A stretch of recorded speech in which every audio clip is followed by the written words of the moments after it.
Hello and welcome to the Super 70 Podcast, special edition with Paul Emig, Star Wars Part 1.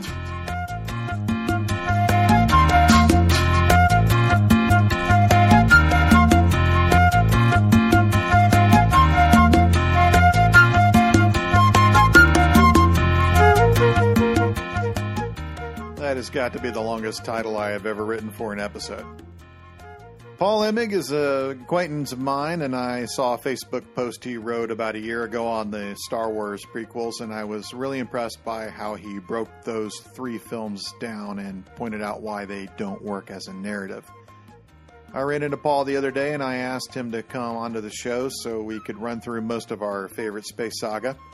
We ran way over, but managed to cover just about anything you ever wanted to know about the cinematic universe, excepting Rogue One and Solo, which we'll get to later, I hope.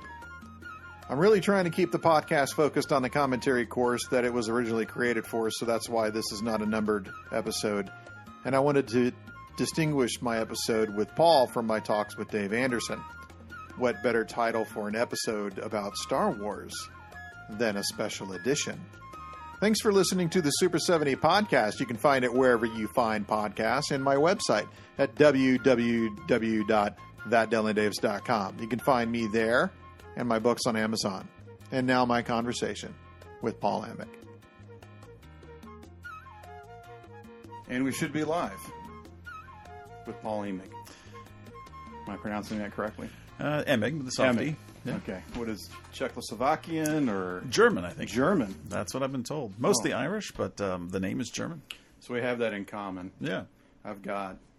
My mother is a full-blood Czech, but when you say that, it's full-blood Czech who lived in a German-populated area of Czechoslovakia. So they spoke German, they spoke Czech. They're from Czech, Texas. Yeah, nobody on my dad's side of the family, where the name came from, spoke German. I think there was some actual German on my mom's side, but plenty of Irish on both sides. That's kind of, if anyone asks me, I say mixed Western European, mostly Irish. Just like the rest of America? Just like the rest of America, yeah. Well, I shouldn't say that. Like a lot of America, a lot of Anglo-America. So we met the other day, and I brought up the fact that you had written this fantastic post on Facebook regarding Star Wars. Yep. And it really drew me into it, and I thought you raised up a lot of good points, and I thought, let's have you on a podcast for a special edition. This is a commentary cast, so most of the time I play a film and I talk while the film is playing, and we go scene by scene, either with me or my friend Dave Anderson, and we say, look at how the scene is shot, and look what the director is saying with his narrative, and what is he trying to say, or what are we just making it stop? No. Or are we just making stuff up? But in this case, and sometimes I do this with Dave, I just do like a special report where we just drink and we just talk about movies. And I thought this would be a perfect opportunity because Dave is in our generation, so he is a Star Wars fan, but we never did like a deep dive on this. And you and I have had several conversations in the past, and it's very clear by this post that you spent a lot of time thinking about Star Wars. I do, yeah. So I think it's fair to say.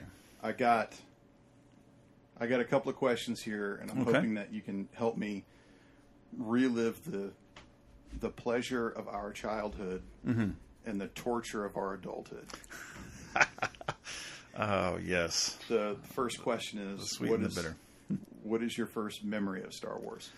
You know, I remember, because I was born in 77, the year it came out, so obviously I couldn't have seen it in 77, but I do remember seeing it, so I think that they must have re-released it right before Empire. Because I remember seeing A New Hope and Empire in pretty quick succession. And I was aware of them, but I don't really remember much about Empire from being a kid.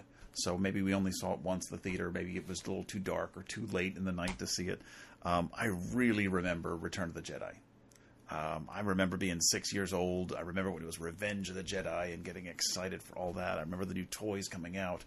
I remember seeing the posters everywhere, and then I remember finally seeing it at the theaters. And Return of the Jedi, for all its flaws, the first 30 minutes or so on Tatooine at Jabba's palace is still maybe my favorite 30 minutes of the whole saga, and maybe just because it is It just harkens back to me being a kid and remembering that sequence and all the different aliens and all the cool stuff that was going on. Just reminds me of being 6 years old again. So that's my big childhood memory. Okay. So you're right in the re-release. So I was born in 75. Okay.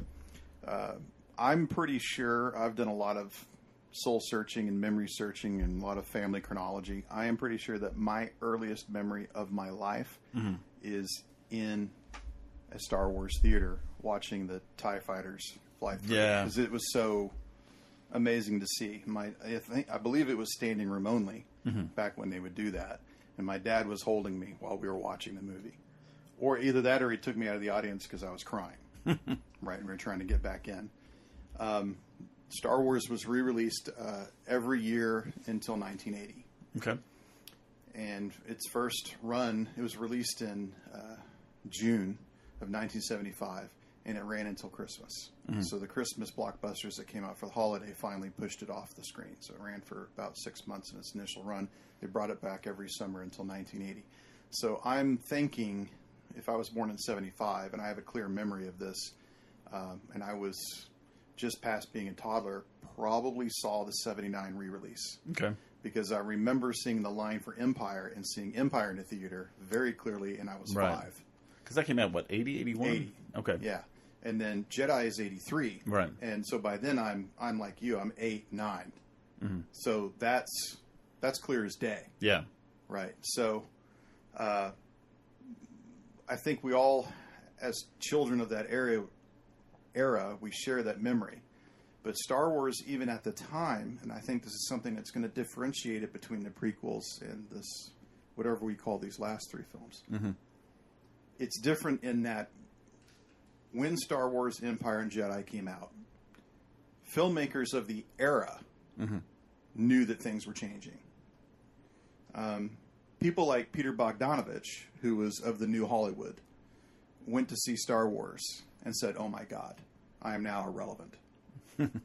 Scorsese and Brian De Palma decidedly not to do anything like Star Wars immediately in their career. Scorsese never, and De Palma would wait 30 years before he did Mission to Mars. Right. Because he didn't want people to associate anything with that. He wanted it to be more Kubrickian, like 2001.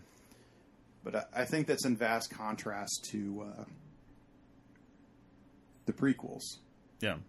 Where filmmakers of the era, even though there were a lot of technological achievements going on with digital technology at the time, the Clone Wars being the first movie that was shot on digital, you don't have that same feeling. You don't have filmmakers looking at it going, that's changing everything. No, not at all. Not at all. I think you almost got more of a sense from The Matrix, which actually came out the same year as Phantom Menace. Oh, good pull. As this is a leap forward. Phantom Menace didn't seem like a leap forward in filmmaking. Right. And unlike Phantom Menace, I went to go see The Matrix like 3 times. Yeah. In the summer of 99. The rose-colored glasses were on for a little bit longer for me. I wish I could say I wised up to Phantom Menace sooner, but yeah, no, we saw that a lot of times. I don't know if I wised up to it, but I was definitely confused. And we'll get to that. Oh, sure. So that's your first memory. The first film, let's talk about Star Wars. And I'm deliberately saying not A New Hope. Oh, yeah. It was Star Wars for a long time. Yeah. Why is that good? Why is the movie good? Yeah. To you. You know, it was so different from anything else that I'd seen. And I think maybe it was maybe a little bit more accessible. Maybe we just seen it more than anything else. I think when I really became obsessed with Star Wars was probably around the time of Return of the Jedi, and I think shortly thereafter, maybe it was 1984, Star Wars aired on broadcast television for the first time. And so his early days of VCRs, and my uncle was kind of ahead of the time, and he was actually able to record it for us. So we had a VHS tape of Star Wars. God, I wish I had those 1984 commercials about NutraSweet and Macintosh and movie previews and movie trailers from 1984. Keep talking. We just watched it so many times. And I think it was the first movie and maybe the only one since, certainly the only one to do it on this scale, that was it was a lifestyle almost as much as it was a movie. I think the toys, we had all the toys, and so I think it was not just something we watched, it was something we played, it was something that we collected. It was something that kind of, inspired us to think deeper about the backstory of this weird alien that was in the background that we saw for 2 seconds and things like that. We didn't do that with E.T. We didn't play E.T. We didn't collect E.T. action figures and stuff like that. So I think it was just the whole complete immersion in this world, which was unlike anything we had at the time.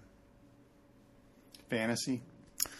Yeah, because I think there was other fantasy that, even maybe friends or family members tried to get me into in the early 80s. I think the Ralph Bakshi, like Lord of the Rings cartoons. Oh, and, yes. I think Dune was there. I wouldn't call like The Last Starfighter or things like that fantasy, maybe sci-fi. And, they were all right, but none of them really appealed to me the way Star Wars does. Right. Dune is a good pull. That's 1984. That's an immersive experience, but the fact that it comes after Star Wars, but that's a good relation. If you're into Dune, if you're a Dune fan, that is, by the way, for our audience, I actually have a videotape which I think my father purchased in probably 1979 or 1980 when he bought his first VCR.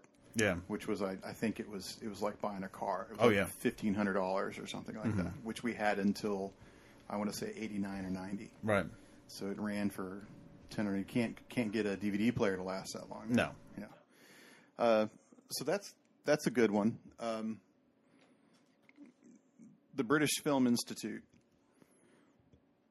is kind of like the American Film Institute in that they induct films that they think are culturally important. Only the Library of Congress, for example, when it inducts films, and I think it only inducts like 10 a year, it actually is determined that it has to be relevant to American cultural importance. But the BFI is not. The BFI is open to the world. They've inducted Star Wars long before everybody else, and actually put out a book on Star Wars that this guy wrote about, and he brought up really neat ideas. I can't remember the author's name, but he talked about how all sci-fi from 1969 had been focused on 2001, Space Odyssey, and everything looked like that. Right.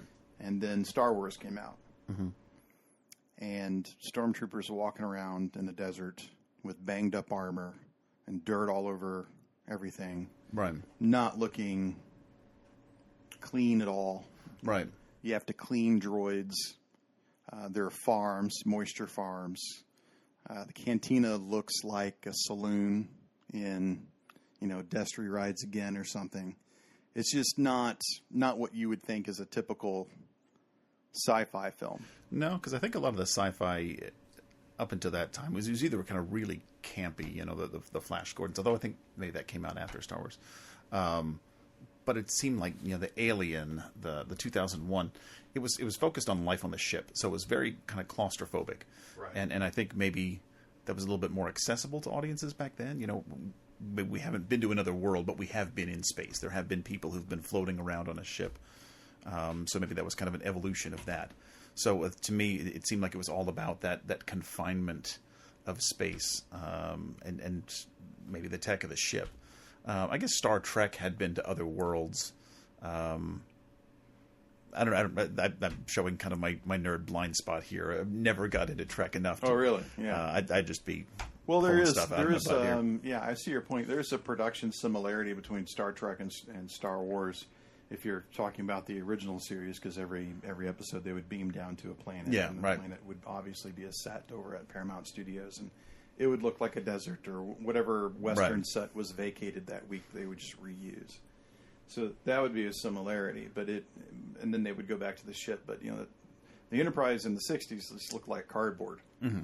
It didn't look as slick or clean. And, right. And Star Wars has an Oscar for production design. Oh, sure. And you see it. Absolutely. It's amazing looking, like you were saying, the world that you're in. Okay. So, what are the film's flaws?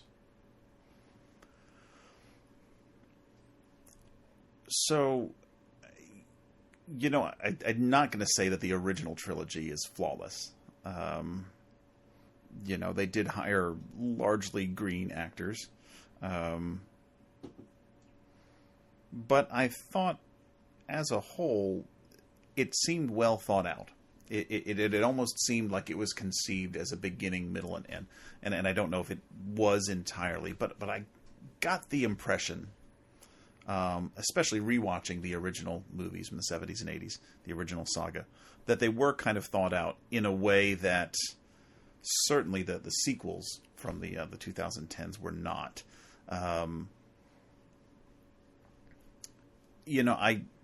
I almost think some of the flaws are endearing. I think in terms of some of the production value and some of the special effects is that, some of the tech wasn't invented then. They were kind of doing things on the fly. And maybe that ingenuity kind of led to a free spirit kind of approach to it. And so I think that's kind of good. I know kids who would see it now that might look and say, gosh, that looks kind of old and kind of cheesy. But I don't know. I mean, I still marvel when I see the miniature work. When I see like the Death Star run and think, you know what, that looks more realistic, even though I know it's just a scale model, than anything that a computer could put together. So I choose not to kind of focus too much on the flaws of the original saga as it was. Don't get me started on some of the other ones though, or maybe get me started. Maybe that's later in the episode. We're going to get there. Yeah. There's a shot in the Battle of Yavin, where Luke looks out the window of his X-Wing, and he sees one of his wingmen hit the Death Star, blow up. That shot was literally a truck, like a Ford F-150, driving by a set in broad daylight at the Fox lot in Century City, and a guy throwing a modified firecracker onto the set, which was a piece of plywood that looked like it was about 12 feet by 12 feet square, right, with stuff glued on it and spray painted gray, and with a 35 millimeter camera on a crane overlooking it. When I think about what the crew had to do to make something that looked so good, right, it's unbelievable. It really is. There was a documentary that was made in the 80s that has since been taken out of circulation, but HBO used to play it. It was called From Star Wars to Jedi, The Making of a Saga. It was about 90 minutes. And that's where I saw that shot. Since then I've seen it in other documentaries. Right. But I remember being about, 12 or 13 before I saw that.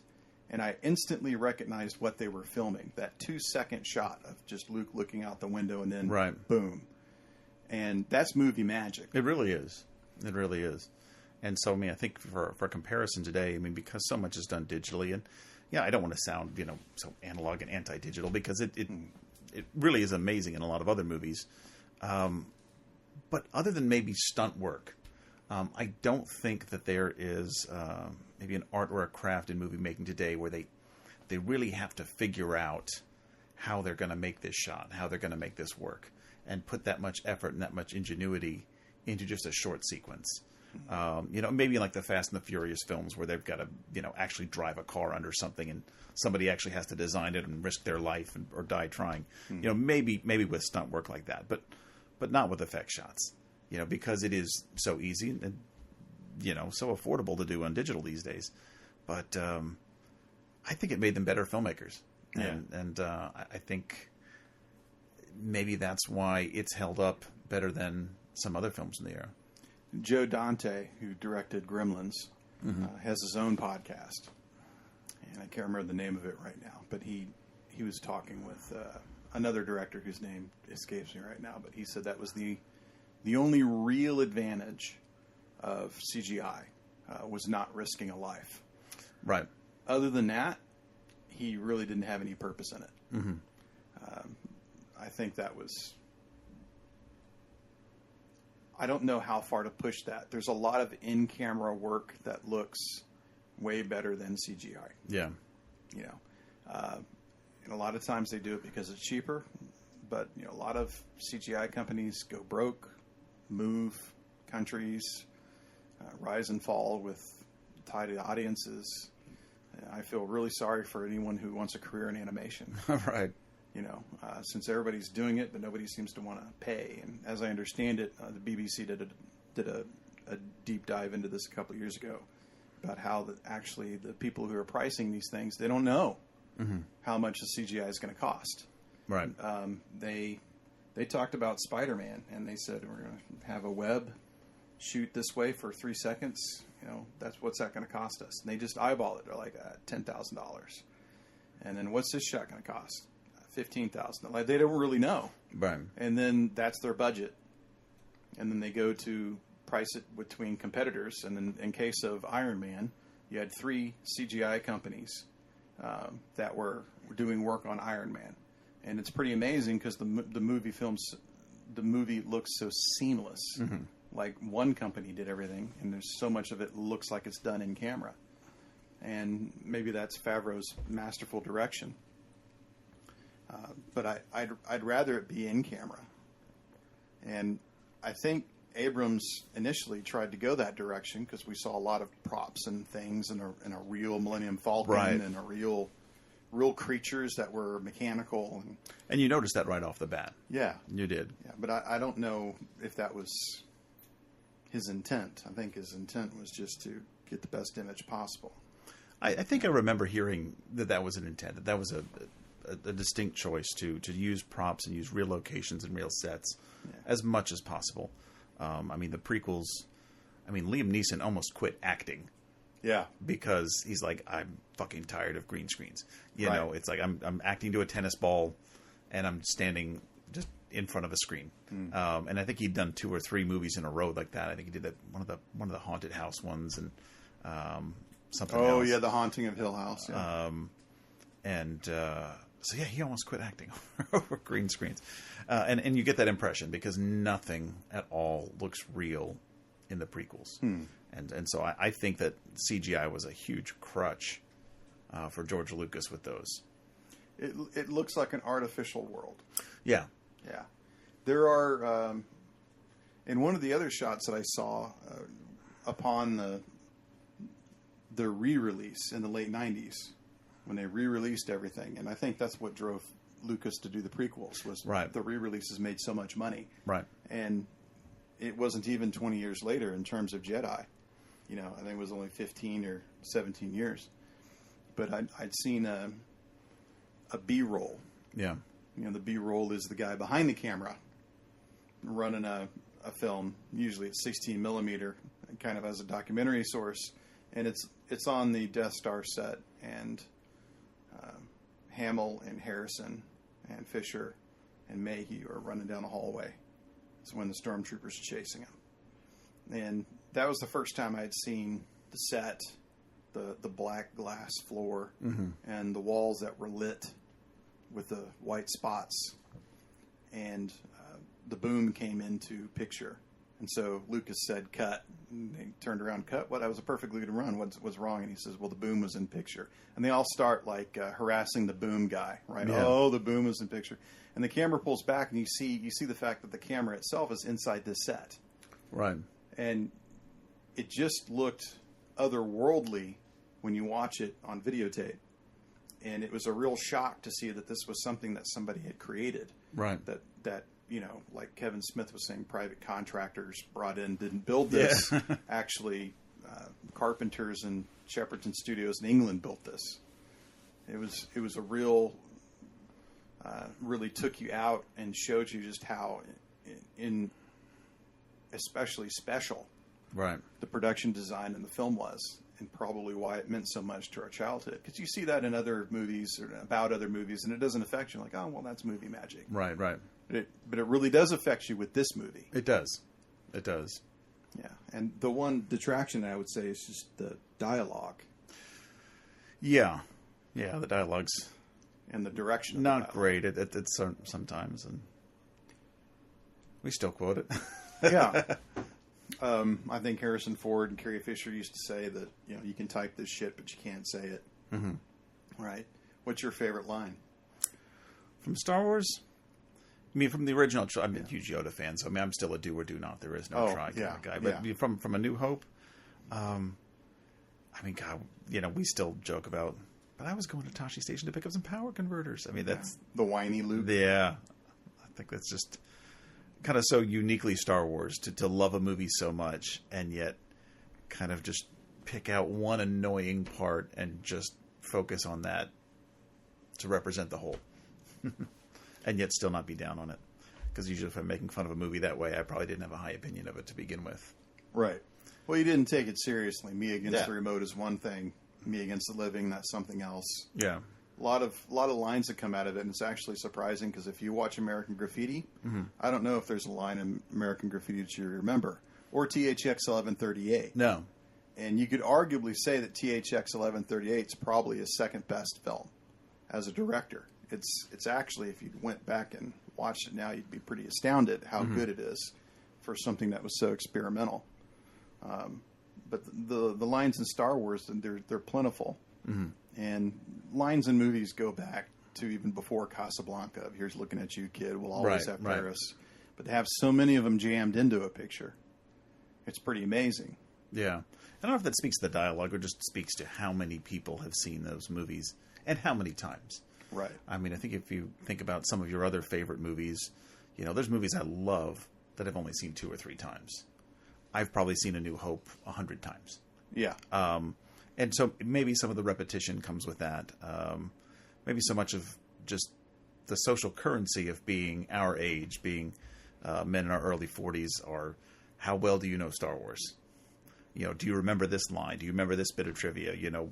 How many, dots were on this TIE fighter's wing or something like that. I mean, at least I'm the oldest of 7 kids, 5 boys. And at least for us, our social currency and maybe our test of manhood was, who remembers Star Wars the best.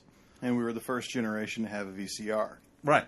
And to run that tape endlessly. Endlessly, yes. Right. So I'm not surprised that you might have seen it over 100 times. I know I've seen it over 100 times. I would run the tape out. I would use scissors to put the tape back into the cassette if it ran out, and I had to clean the heads on the VCR. Yeah. I tell that to other people, and they look at me like I've got 9 heads, like you can't possibly be telling the truth when you say, no, absolutely. Absolutely. I know I've seen it over 100 times. Yeah. And if someone were to come in, some divine force, and say, actually 205, I still wouldn't be surprised. Right. Yeah, that's probably right. I think so. Yeah, what about the Goonies? I love the Goonies, but I've probably seen it. We saw it 3 times at the theater. We showed it to our kids once. So maybe that's 4. Okay. So yeah, for comparison there. That might come up later because I just saw it Friday night on the big screen. Okay. Yeah, it was the first time. Like I saw it in the theater when it came out, in right, 1985. So I was 10. I saw it with my cousin, so I have a very clear memory of that. But I just saw it in the theater again with my son, and he's seen it before, but it was the first time he saw it on the big screen, and it was. Has it aged well? It has. Okay, good. It has. Yeah, we'll talk about it later. It has aged very well. Good. Yeah. Good. Okay. Empire. If you were to just call out your top 3 favorite movies of all time, right? How many of those would be Star Wars movies? And which ones would they be? I'm so used to thinking of Star Wars as the collective. And maybe that's my cop-out answer to best of or top 10 list. So if you had to choose one to be in the top 3, which one would it be? I'd probably pick A New Hope. Okay. It's kind of like I love the first step into that kingdom.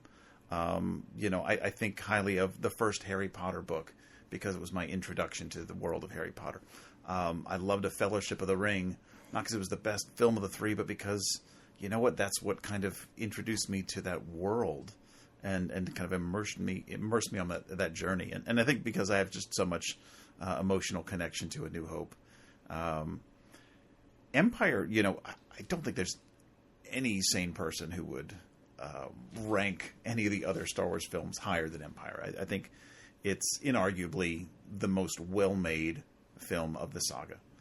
And as an adult, it's probably my favorite. I think I can safely say that. As a kid, I think maybe just because it was, when it came out, it was kind of between the two movies that, number one, I saw A New Hope so many times, and number three, Return of the Jedi was my favorite just because it did come out when I was that very impressionable 6-7-year-old. I think I hadn't seen Empire nearly as many times as I'd seen A New Hope or Jedi. And so as a result, maybe I didn't have the initial connection to it. But now that I've seen them and rewatched them, Empire is just a flawless film. So if I had to pick, I'd absolutely pick Empire as the best. But I think I still have that favorite. That's still kind of sentimental connection to A New Hope. If you had to choose two films to go into three that were not Star Wars films, what films would those be? Oh, good question. I love Pulp Fiction. That's a movie that made me want to be a writer. I think the dialogue in that movie just feels electric and alive. And that movie was just so cool. Just so cool. So I'd probably put that in the top three. And then another movie that, is definitely a love it or hate it movie, but I happen to love it, is Anchorman. It's just silly fun. And I think Elf too. I think Elf has become a Christmas tradition for us. It's a movie that I just delight in. And I know it's a holiday movie, but I've probably seen that more than any other movie, maybe next to Star Wars movies, just because we do watch it every year for Christmas. And I guess probably we have for the last 15 years or so. That's still a delightful movie for me. Elf over Iron Man? Yeah. I mean, it's tough for me to separate the MCU movies and kind of pick out one in particular. And I think I've enjoyed Iron Man in larger Avengers movies more than I've enjoyed any of the Iron Man films individually. If I had to pick an MCU movie, I'd probably pick Guardians of the Galaxy or Thor Ragnarok. But yeah, I mean, I think for me a favorite is a movie that doesn't have diminishing returns upon multiple viewings. That I can view it once a year or twice a year, and God, I still would rather be watching this than a new movie I haven't seen. I think maybe some of the other movies that I've really, really enjoyed, okay, I didn't enjoy it as much the second time, definitely didn't enjoy it as much the third time, certainly an amazing experience seeing it for the first time. But I think the MCU movies, I think because it is such a larger canvas, I think we can be maybe satiated a little bit sooner because we kind of know, okay, well, all I have to do is wait for 6 months and then the next one's coming out. So I don't think it had the same... We didn't have to work as hard as we did for Star Wars, where we had to really wait and really think about, okay, what's going to happen in the next one? What should happen in the next one? And then kind of pair that with what actually happened in the next one and how our expectations were fulfilled or usually unfulfilled. But I guess, there was that kind of almost immediate return in the MCU to where it was always enjoyable, but I never felt like I had to work as hard. And maybe that's why I didn't have the attachment to it that I did for Star Wars. Okay. That's fair game. Empire, I feel the same way about Empire. Mm-hmm. I don't think that there's a finer Star Wars film. Yeah. I also don't think that there's a finer film. I think that if you were to pick out the greatest movie ever made, I don't know why Empire wouldn't be there. Sure. Followed by Casablanca, Godfather Part 2. Right. Some would say now Pulp Fiction, Vertigo. But nobody says that. Right. Nobody thinks that. I mean, even like AFI, I think they put A New Hope on there. Right. Which may be more significant culturally. But, yeah, I wouldn't argue with anyone who would put The Empire Strikes Back in top 5 films of all time. There's... Obviously, with the character of Darth Vader, and because of the style of his helmet, mm-hmm. and the fact that you have stormtroopers, Sturmabteilung in German, right? There's a lot of fascism going on Sure. in Star Wars as a whole, but probably never more pronounced than in Empire. Right. Of the overwhelming desire to control everything. Mm-hmm. and at all costs, I must control this, because if I don't have control over this, I have control over nothing. And that's very fascist behavior. And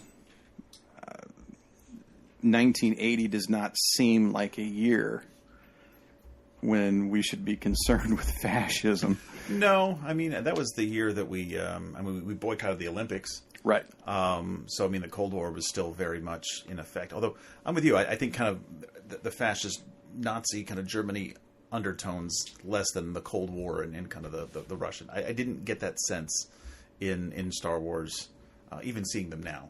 So maybe sociopolitically there were things going on that could have influenced it. I didn't get that sense. I'm kind of with you. It was more like a reflection of history. And maybe some of those right, tropes. as opposed to what was going on at the time. Yeah. Well, the ceremony scene at the end of A New Hope is like straight out of Triumph of the Will by Leni Riefenstahl. That's right. I mean, that was so apparent. Like the first time I saw Triumph of the Will, which I think was like on videotape and sometime in the early 90s. Yeah. Like it instantly popped out like, oh my God. And then I was upset. Sure. You know, it was like, what am I supposed to feel about that? It was such an obvious rip. Right. But then again, I mean, that's a film that's, I mean, classic documentary. I mean, even if the subject and even if the propaganda that it was trying to put forth doesn't minimize the filmmaking. No, and how much, not at all. You know, it is still continue to influence at least kind of the way shots are set up or the kind of the way stories are told. Sure, and mood and tone. Absolutely. And, there's a lot of. I have been shouted down, yelled at. I've had shit thrown at me. I've been name called for suggesting what I'm about to tell you now. Right. I went to a screening of Fahrenheit 9/11. Right. At the University of Houston. Mm-hmm. And there was that moment. I was in the film club, and so there was that moment where, okay, everybody just sort of step up to the mic and say what you want to say. And I said, well, everybody, I'm sure, realizes that this film has been denied a nomination at the Academy Awards of Arts and Sciences. Right. Because it doesn't meet the threshold of a documentary, because you have to go through a fact-checking process to get nominated as a documentary at the Academy Awards, and it failed. So there's a lot of shit. There's at least 30% lies in this film. Right. And everyone in this room seems to be okay with that because you have a political agenda. Right. So in my opinion, this is no better than Leni Riefenstahl. Right. It is the same shit. It looks good, it looks slick, and it's lying to you at least 30% of the time. Sure. Right. And you're buying it. Right. So congratulations. You love the lie. Yeah. You need to think about your life. Now, that wasn't really centered on me being somewhat politically leaning to the right. Sure. Or the fact that people were calling George W. Bush Adolf Hitler and having no political context. Right. On how to say such a thing or what it meant. Right. You know, or the fact that the Ku Klux Klan thought that George W. Bush was public enemy number one. Right. Right. So those two things were true at the same time. Yeah. And trying to have that political discourse was almost impossible. But I do think that's true. And now what I think that Empire, how that just sort of flows into this conversation, Star Wars, is it introduces those tropes and those images into your consciousness. Mm-hmm. And I think this is why Empire is so effective, is that it's like a warning. Right. It's like there's people out there that are like this. Right. And they're real. Like you might call Dick Cheney Darth Vader as a joke. Right. But there's real people out there who act like Darth Vader and think like him. Absolutely, yeah. And I think that Lucas as a person and Irvin Kershner as a director and Alan Ladd as a writer, Lawrence Kasdan, Alan Ladd Jr. was the producer. I think they were absolutely right to introduce those tropes into our consciousness. It was almost like they wanted to softly remind people that this was a problem when nobody was thinking about it. Sure. Everybody was concerned about what the fuck is Russia doing. Right, exactly. You know, and like you were saying, 1980, the Olympics, the war in Afghanistan, and then the terrorism problem that was going on. And, right. and the rise of the evangelical right, reinforcing that stigma of pinkos and the radical left. Yeah. You know, it was almost like Empire was the soft reminder of fascism is still a problem. Sure, certainly. That's why I think that it's so profound. Yeah, I think that certainly adds to the profundity there. I hadn't picked up on that as much. I mean, to me, I kind of see kind of the universal Joseph Campbell kind of myth, and I think that's certainly kind of the most interesting part of the hero's journey is what we get in Empire. I mean, if you kind of look at the classic hero's journey, you know, you'd almost need the saga to kind of make that metaphor, and I mean, it's not hard to find evidence that George Lucas was absolutely inspired by Joseph Campbell in that book. So you're going to have to just, for the purpose of our audience, please delineate Joseph Campbell. So Joseph Campbell is, I believe, a historian or an academic that kind of looked back on all the myths that have survived from the times of Beowulf and the Epic of Gilgamesh and the Iliad and the Odyssey, and kind of realizes that there's some recurring themes in all of these great stories that survive, that really inspire people and get passed down. And so I think you kind of talk with a hero who's maybe longing for something else, maybe not in danger, but kind of longing for a change, longing for an adventure. And then something happens to really kind of disrupt his world. And then there's kind of a mentor that would come in and kind of help him, along the journey. In Star Wars, it's kind of Luke Skywalker being helped by Obi-Wan. And then kind of the middle part is you have to kind of go and you almost kind of descend into the depths of hell, or kind of into a dark place where you have to really kind of face yourself and face your demons. And so I think in the Star Wars world, that would be, Luke going to Dagobah, Luke going into the cave, Luke seeing, hey, there's something of me in Darth Vader, or maybe of something of me, Vader in me. Of course, he doesn't know at the time that Vader's his father, but it definitely kind of shows him and maybe scares him that, hey, you know what, I could turn to the dark side too, because I have that in me. And of course, the hero's journey kind of, you kind of come up, you face your demons, and then you kind of triumph in the end. And I'm probably doing a terrible job of paraphrasing, but the most interesting part to me of the hero's journey is that kind of descent into the depths. And maybe that's why Empire, I think, also felt so revolutionary, because the bad guys win. The good guys live to fight another day.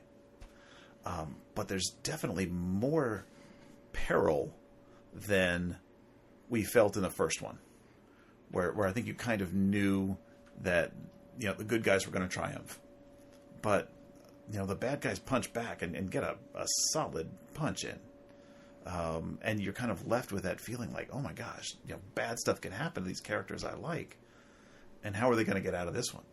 And so I think that that's really fascinating, that you can have a whole film that kind of ends on that note.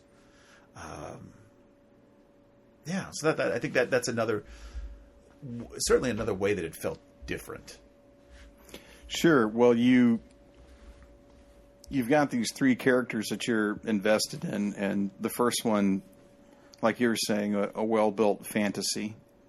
It was almost like, it's not that you didn't care about the characters, but you knew that they were going to make it out okay, know, and losing Ben was bad, and the dogfight was serious. But, sure. The Battle of Yavin was, it was a Waterloo. It was a nearly close-run thing. Right. But in the end, you had no compunction that, like Flash Gordon, he was going to make it to the next episode. Right.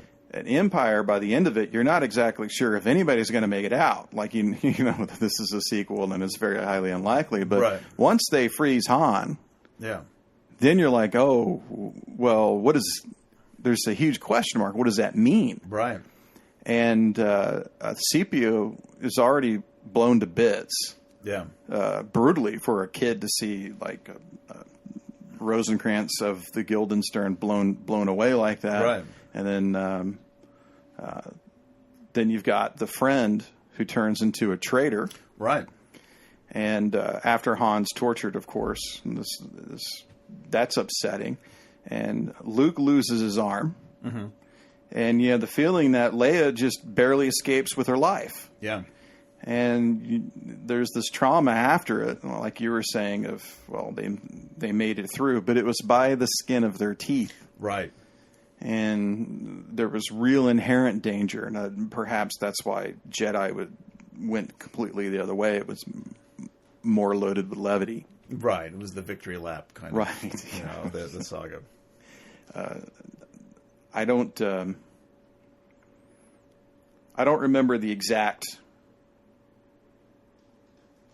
play around that happened in Hollywood, but you know, there was a point where Lucas wanted Steven Spielberg to direct Empire. Okay. I'm sorry, it was Jedi. He wanted Spielberg to direct Jedi. He was getting ready for that. So he probably would have been on Temple of Doom at the time. Right. Well, they were making Temple of Doom, which I just saw last weekend on the big screen. That was another experience. Nice. Yeah. Paramount re-released all of them. They were doing that, and you know, Spielberg and Lucas at the time were running in quick step together. Right. And Lucas actually shot second unit on Temple of Doom. Shh, don't let anybody know. Right. So like the entire bridge sequence was actually Lucas. Okay. And it's pretty seamless. But so anyway, he wanted him to do Jedi, but because of Lucas was having a problem with the Directors Guild, but because of the whole opening credit sequence. And they said, look, we already let you get away with this twice. We're not going to let you get away with it. And he, of course, was like, I'm a storyteller. I'm trying to tell a story, you know, F you. And so they said, well, you can't hire anybody in the Directors Guild to direct it. So he had to go outside and find somebody. And the first person he tried was David Lynch, who directed stuff in England. When he was prepping for Dune. Right. So he would have had to pull out of Dune. And, of course, Ridley Scott had pulled out of that. Right. To do Blade Runner. And, of course, Blade Runner was being set up for Warner Brothers previously by David Lynch. So it was this whole, like, circle that was going on with these projects that had been flipped around. And you could have very easily had a Jedi directed by David Lynch and a Dune directed by Ridley Scott, you know. And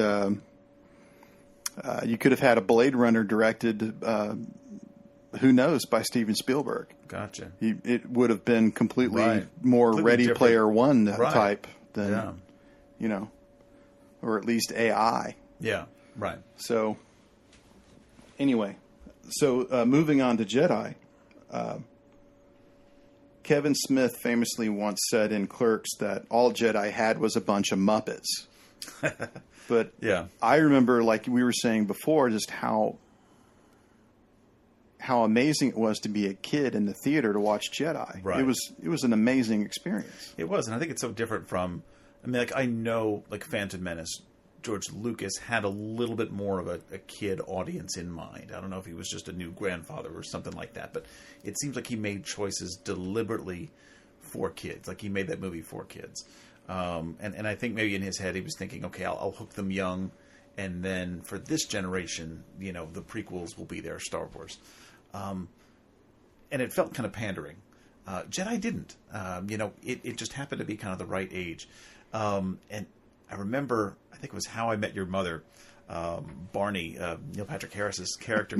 He actually said that suit up. The Ewok line. He said there's the Ewok line. If you were born on this side of the Ewok line, then you find them incredibly annoying. But if you were born on this side of the Ewok line, they look like your teddy bears. And you instantly loved them and wanted to adopt one and stuff like that. So I think I was born on that side of the Ewok line where I loved them. I thought they were great. You know, kind of seeing it now, it still seems a little cheesy. But I mean, to me, you know, I'll take the Muppets from the first 30 minutes of the movie any day. Because again, you know, there was such a variety of them. And maybe they had a little bit more screen time than they did in the Cantina, where, you know, you just got a little glimpse of each one. But here you got to see, like, the Gamorrean guards kind of wandering around. You got to see Bib Fortuna, you know, kind of talk to Jabba. You got to see the Skiff guards and how different they looked, you know, in actual combat. So that was kind of maybe this more is more approach to, all right, you like aliens? Well, here's a bunch of fucking aliens. You know, you can really, if you're a little kid, you can really kind of get in the sandbox and play in that world with the first 30 minutes. So what does it have beyond that? You know, maybe not as much, and I think it's probably the weakest of the three. But I almost wonder if any resolution to a 3-act saga in the Star Wars universe would be as appealing as the first 2 acts. Is the third act in any saga any good? I mean, people point to The Godfather Part 3 as a perfect point of reference. But if Coppola had made The Godfather Part 3 in 1976, I think it would have been a different movie than it was in 1990. For sure. Yeah. For sure. Or if any number of things had changed, if Paramount had decided to pay Robert Duvall what he wanted, or right.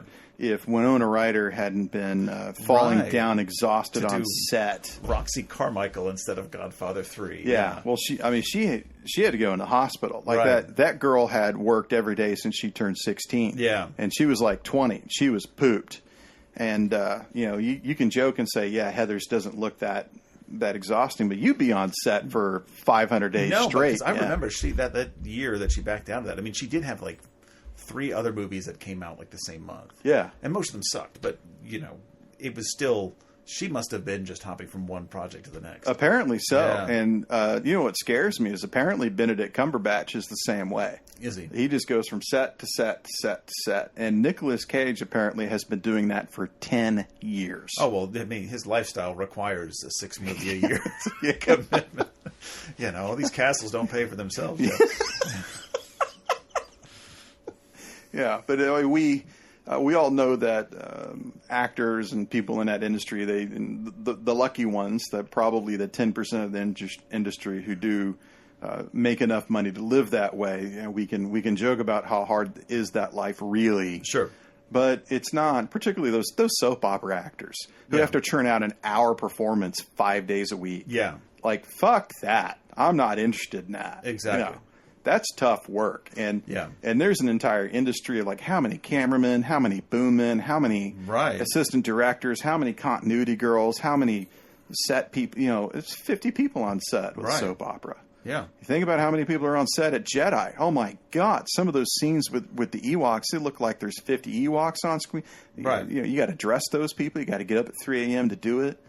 The production style of it, I just recently watched all of Game of Thrones in about 6 months. I'm going to write a blog about every episode. It's about 25 pages. I'm kind of embarrassed about it, actually, but I'm not a particularly big fan of Game of Thrones, but you can just tell by looking at it, it's more ambitious in scope than Lord of the Rings was. Yeah, I think so. And Lord of the Rings, now that I think about it, is probably like in terms of like the scope of the story, probably the biggest since Jedi. Right.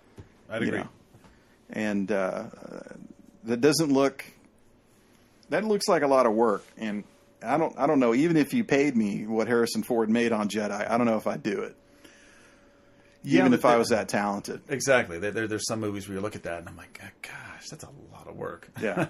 No, thank you. Exactly. But Leia does look good in a bikini. Yeah. I saw the re-release of Jedi. I think it was in 97 and 98. Yeah, 97. I think 97 was when they were coming, because I remember being in college and it being like that was the tease before Phantom Menace. Like, I don't think we knew at the time that another one was coming out. So it was kind of like, okay, here's the 3 movies in quick re-release, which we loved, even if we hated the new editions. Mm-hmm. Just, seeing them as an adult on the big screen was like, it was amazing. Only, it was amazing. And I couldn't believe the slave girl outfit. I was 20 something by then, and I hadn't seen it on such a big screen since I was 8. Yeah. And I couldn't believe how revealing it was. Like, you can see Carrie Fisher's ass. Yeah. When she jumps onto the gun, and watching it that large is like, all of a sudden you're like, oh, wow. Like, I saw that as a kid. Right. And you start having mixed feelings about that. Now your kids are my kids watching that. And Carrie Fisher complained for a long time about, hey, this is all being misconstrued. And she said, I don't have control over my own image. I'm not complaining about it. I signed it away for money, but but try to live in that headspace for your whole life when you turn 50, 60, 65, I get it. But I mean, she, just in terms of an icon, and I know that a lot of people are complaining about the slave bikini now.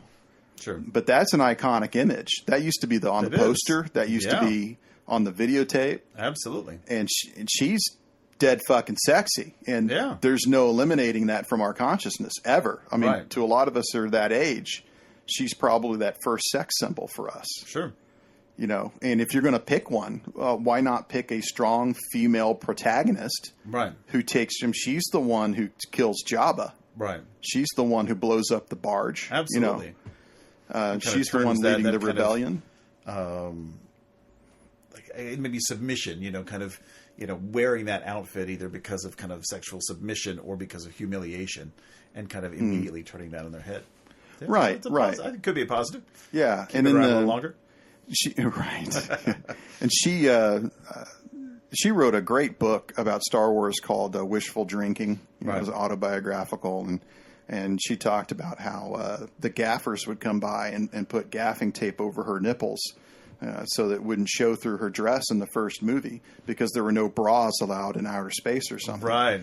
And when you think about what an actress has to put up with, I mean, this is Debbie Reynolds' daughter. Right. And now you've got gaffers coming, okay, take your shirt off. We got to put tape on your nipples. Right. Like, I don't know if an actress would put up with that today. Right. You know? Right. And in the days of nipple clauses and things like that. Well, yeah. And then now we have like nudity clauses. Now we got someone on set who's there to make sure that the actors feel safe when they disrobe. And what's her name? Hathaway. Anne Hathaway has talked about how she's been nude on set before, and she's heard stage hands like laughing off set and making rude comments. Like, fuck those people, right? I mean, this actor is putting themselves in a vulnerable position in order to get a performance that the director wants, has hired her for.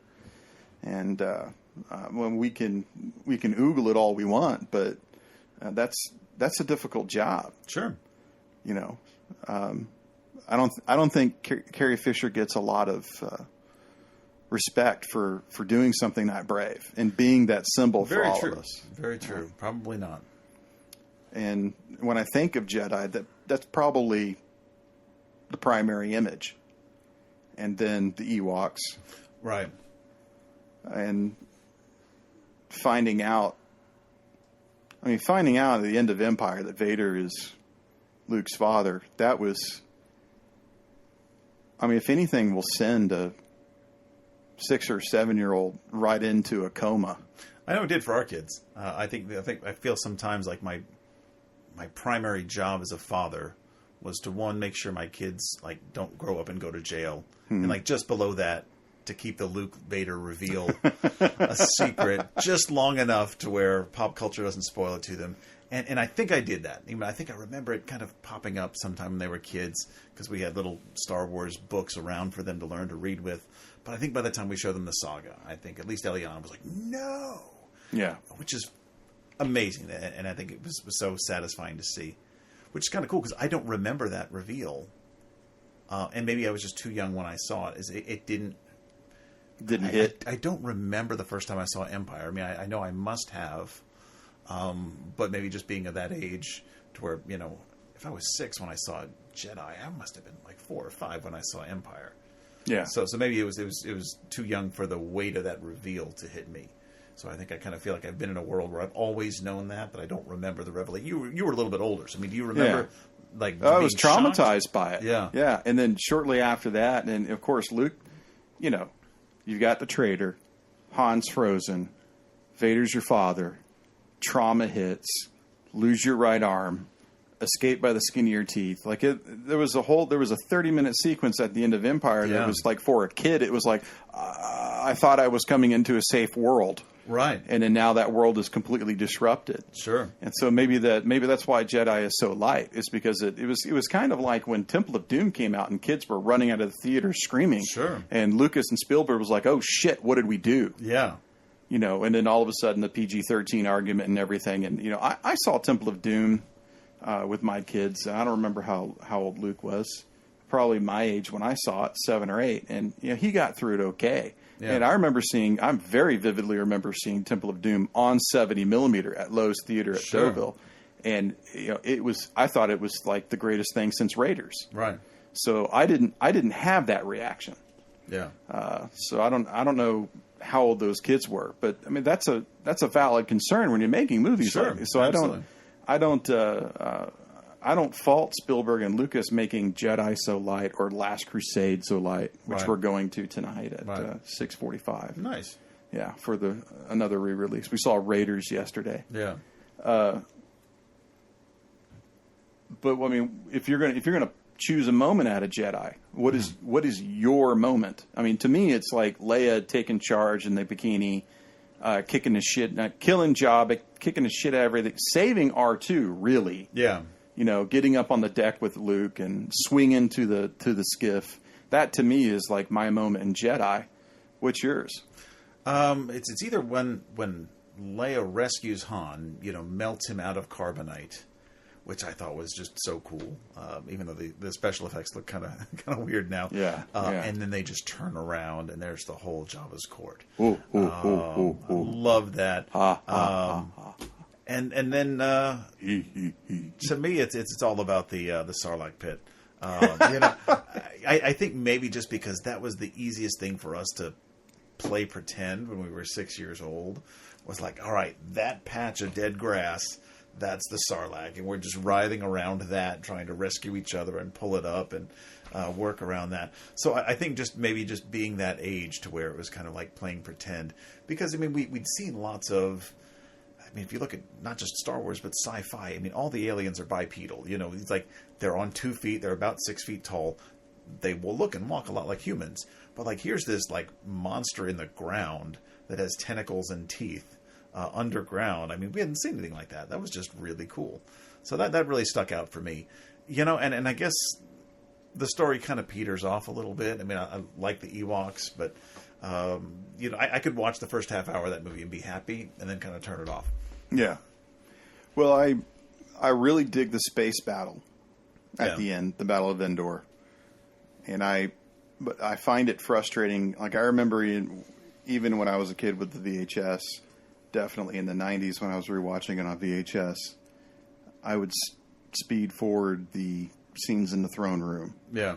That to me was slow and boring. I'd get to Endor, space battle, because it's like a vignette. Throne room, Endor, space battle. Right. Throne room, Endor, space battle. I wanted to get really to the space battle. And Lando stepping up to the plate was really cool. Right. Because he goes from the traitor to redemption. Right. Really quick, too. Right. And I think everybody can side with that. Yeah. And I just saw Lando as this person.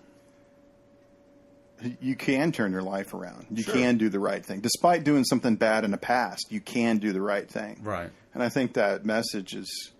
I talked to Dave about this, how that message of redemption, it's probably... I'd have to do more work on it. It's probably original to Western cinema. You probably don't see that a whole lot, and it's probably because it specifically comes from the Christian culture. Sure. Right. I think maybe a little bit of the Jewish culture too. I mean, I think like almost like this atonement too, because I don't think it's just redemption. I think there's a little bit of atonement. Jews are big on atonement for sure. I think kind of going from, and he couldn't just be redeemed. He couldn't just be forgiven. He's like, all right, well, I got us into this mess. How do I fix it? Okay, let me put on this weird mask and pick up a vibroblade and join Jabba's crew. I'm going to make it right. Be an inside man. So I think there's a little bit of that too. But I think. That was a great story arc, even if it was kind of a minor character in the whole saga.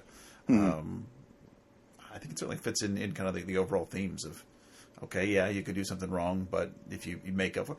And it's weird, I don't think we really visited that type of arc really very much again in the whole saga, where a character makes a mistake, maybe sells out somebody else, and then has to kind of work to get it back and make it right. Yeah, no, I did see a moment in The Rise of Skywalker where Finn, Rey, and Poe have this moment of, you used to be a scavenger. Oh, you used to be a thief. Oh, well, you used to be a stormtrooper. So don't judge me. Like, we're all three here doing something better than we used to be. Yeah. And I actually like that. That's true. Yeah. That part of the storyline. And don't cast a stone type of thing. We all live in a glass house. Sure. I like that message. Moving on, we mentioned the special edition. So I got to ask you, in your mind, who shot first? Well, it's not who shot first. It's who shot. Han shot. Period. in the story. Greedo didn't get off his shot. I mean, that's kind of how it is. It's not who shot first. It's Han shot. Does it matter? You know, probably. I think it's fun to talk about. And that's kind of just another one of the ways in which Star Wars kind of rewards beyond just viewing, because the conversations are just so much fun. You know, I always thought it made Han more of a badass. And not even just a badass. I mean, he's smart. He's got to live this smuggler's life to where he's always got to be dealing with these unsavory characters. And if you're about to get shot and you've got a clear shot, you take it. I don't think it makes him ruthless. So I don't buy into this. And I don't know if George Lucas was thinking that, you know, Han's a good, noble character. He wouldn't kill somebody in cold blood. It wasn't cold blood. Like, Greedo was going to shoot him. And so he had a shot and he took it. So I choose to think that Han shot. Greedo did not. He's in a corner. Yeah. He's literally in a corner. Absolutely. Yeah. And it probably wasn't the first and only time that Han Solo did it. Yeah. Sorry about the mess. Yeah. There's something suave about I think so. Harrison Ford's acting. Absolutely. You know? Yeah. And I think that changes his character. Yeah. And I'm not cool with that. I don't know if I want someone waiting for the shot to be a general in a rebellion. Right, exactly. You know? And you see that in Rogue One. Mm-hmm. When Diego Luna's character kills his informant. Right. He's like, look, I'm sorry, but you got to go. Yeah. And that's when you're dealing with things like revolutions, things like that matter. They do. Those are hard decisions that everybody's got to make. Exactly. And I'm just glad that I don't have to make them, that we live in a society where we're not having to quell revolutions or start them. Yeah. Right. Yeah. But that's why we have a government that pays a professional army and a spy service that we don't have to worry about. Thank God I don't have to. I'm perfectly fine not making those decisions. Yeah. The Bespin environment in the re-release of Empire really, really, really looks bad to me. Looks too bright. Looks off. Looks great on the Blu-ray. I watched it recently, about 3 months ago. Really distracting. Okay. Entire panels in the background turned blue and then replaced with outside images of Bespin. Right. When they're running around, it's instead of watching Leia and the Wookiee, now you're watching shit fly out the window. Right. Takes your eyes off the narrative. Right. You're not watching her flee anymore. Like, oh, look at that. Oh, look at that. I'm not supposed to be looking at that. I'm supposed to be looking at the story. Exactly. You know, I found like the special edition of Empire to be the most seamless of the editions. Maybe just because, you know, A New Hope and Jedi were so obnoxious with the editions. To where it's like I almost didn't notice them the first time. And then kind of seeing them in subsequent viewings, I can see, okay, it's really Bespin where they kind of touched it up, made it look a little bit more sleek and futuristic. So I didn't mind as much. I think maybe just because I really, especially the last time I saw it on Blu-ray, just the whole color palette of the whole entire Bespin sequence was lovely. Just so beautiful. You know, lovely.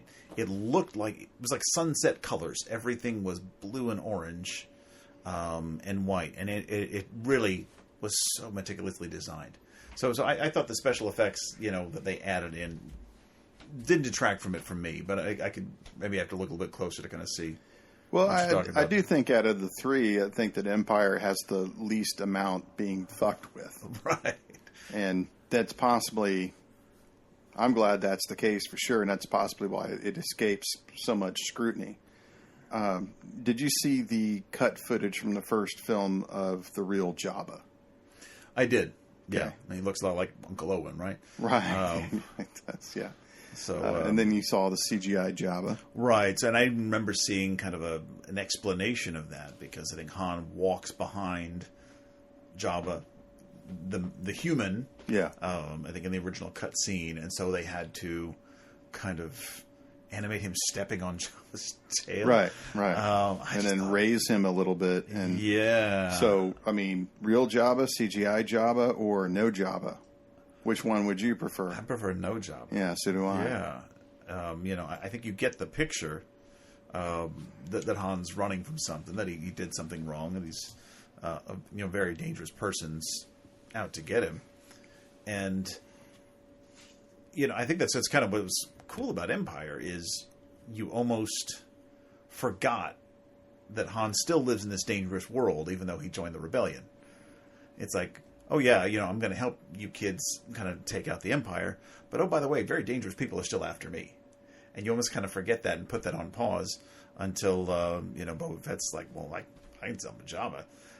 And you're like, oh yeah, I forgot about Jabba. He's still a smuggler. There's still people out to get him. So I thought that was just kind of a cool way that it almost kind of reminds you of the larger world that's waiting for this character outside of the rebellion. So after Star Wars and before Empire, there was a story record released on vinyl. Mm-hmm. It was about 45 minutes. And this is, one of those, you could listen to a story on record. Yeah. And it was called Rebel Mission to Ord Mantell, which is actually in the film. Han mentions it when he's in the tunnel, when Leia says, I thought you were staying. And he says, well, that bounty hunter we ran into on Ord Mantell changed my mind. That's in reference to this story. And the story is that the Rebel Alliance is out of cash. Mm-hmm. And so they organize a heist of a Star Destroyer. And they're using the Falcon as the getaway car. Yeah. Of course. Mm-hmm. And in the middle of it, Boba Fett shows up because he doesn't even know what's going on. He's just tracking Han. Right. And in the midst of tracking Han, he gets wrapped up into this battle between the rebels and the Empire. And that's why he shows up in Empire. Okay. That's his introduction to Darth Vader. They meet shortly after this battle. The rebels succeed. They grab the cash and flee the battle scene in the Falcon at the last minute, skin of your teeth type situation. Right. So it's if you can find it, I've got it. I don't know how to transfer it to digital, but isn't that the same, very similar to the story that the Star Wars Holiday Special told about Boba Fett yes, and their encounter? It may have even been Ord Mantell. Right, met him on. So yeah, I don't know, but see, I saw it when I was a kid, but I haven't seen it since. Okay. I'll have to get you. We have a DVD copy certainly, but I also have the Riff Tracks version, so you can see the Mystery Science 3000 people actually commenting on the cinematic masterpiece that is 30 minutes of just Wookiee talk. Bruce Valanche, the screenwriter. I don't know if you're familiar with him. Yeah. He's famously in Ice Pirates. He's the head. He's written several Oscar, Academy Award screenplays, everything that everybody says when they come out to give the awards and everything. And he's got this great story on the Gilbert Gottfried podcast, which is highly entertaining just for Gilbert alone. But he's got this great story on there about how he wrote that special. He was the screenwriter for that. He put that together. Right. And he said George Lucas paid me an astounding amount of money for it. And every time they see each other now, he's like, George, remember when we did that in Hollywood? And George just walks away. Just don't even want to talk about it. There's actually a quote, and I think, it wasn't that hard to find a copy on DVD. And some fans had actually made some box art. So you could print it out and have it. And it actually had a quote from George Lucas that said, if I had time and the money, I would hunt down every copy and smash them with a hammer.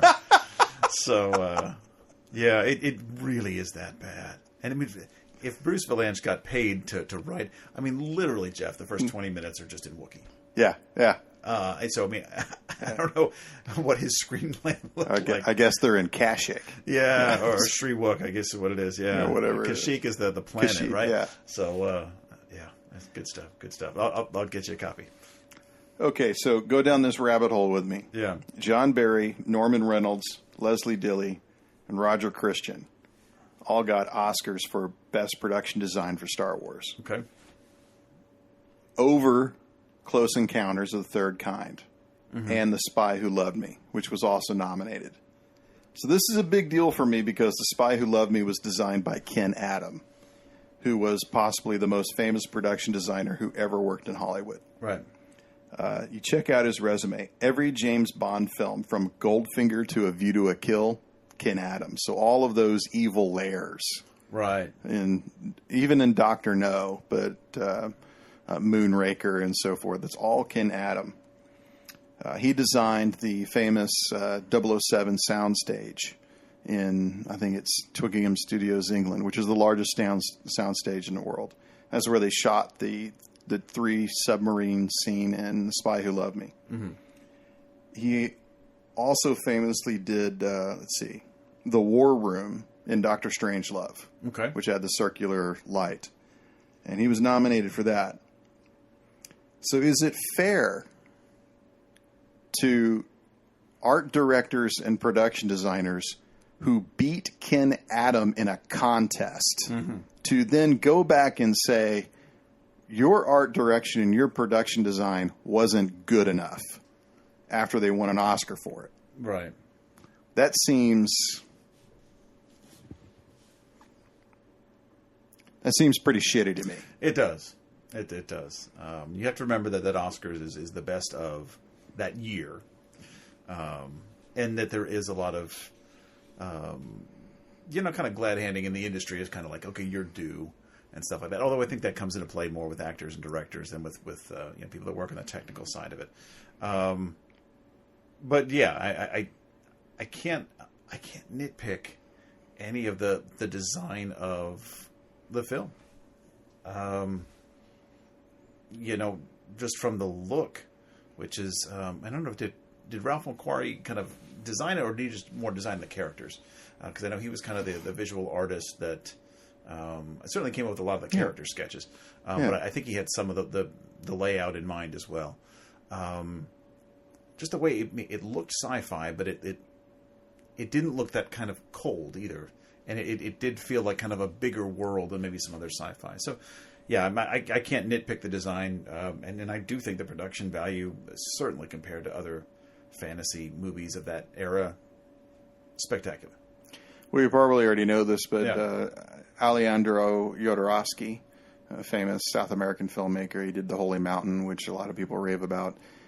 He was putting together a deal in Europe under Dino De Laurentiis in 1974, 1975 to do Dune. Yeah, they optioned Dune. They're going to do Dune, and they worked on it for about 6 months or a year. And I can't remember the director Jodorowsky had something lined up, and they actually had a principal photography scheduled. And then the financing didn't come through, and the entire deal fell apart. And then pretty much everyone who worked on Dune immediately started working on Star Wars. Right. So there was a lot of that headspace and that consciousness, and a lot of those small companies and those groups of people who worked in smaller studios then went either already in the UK, or they went to the UK from France to go immediately work on Star Wars. So there was a team coalescence that was already there. Right. And McQuarrie was not involved in that. Right.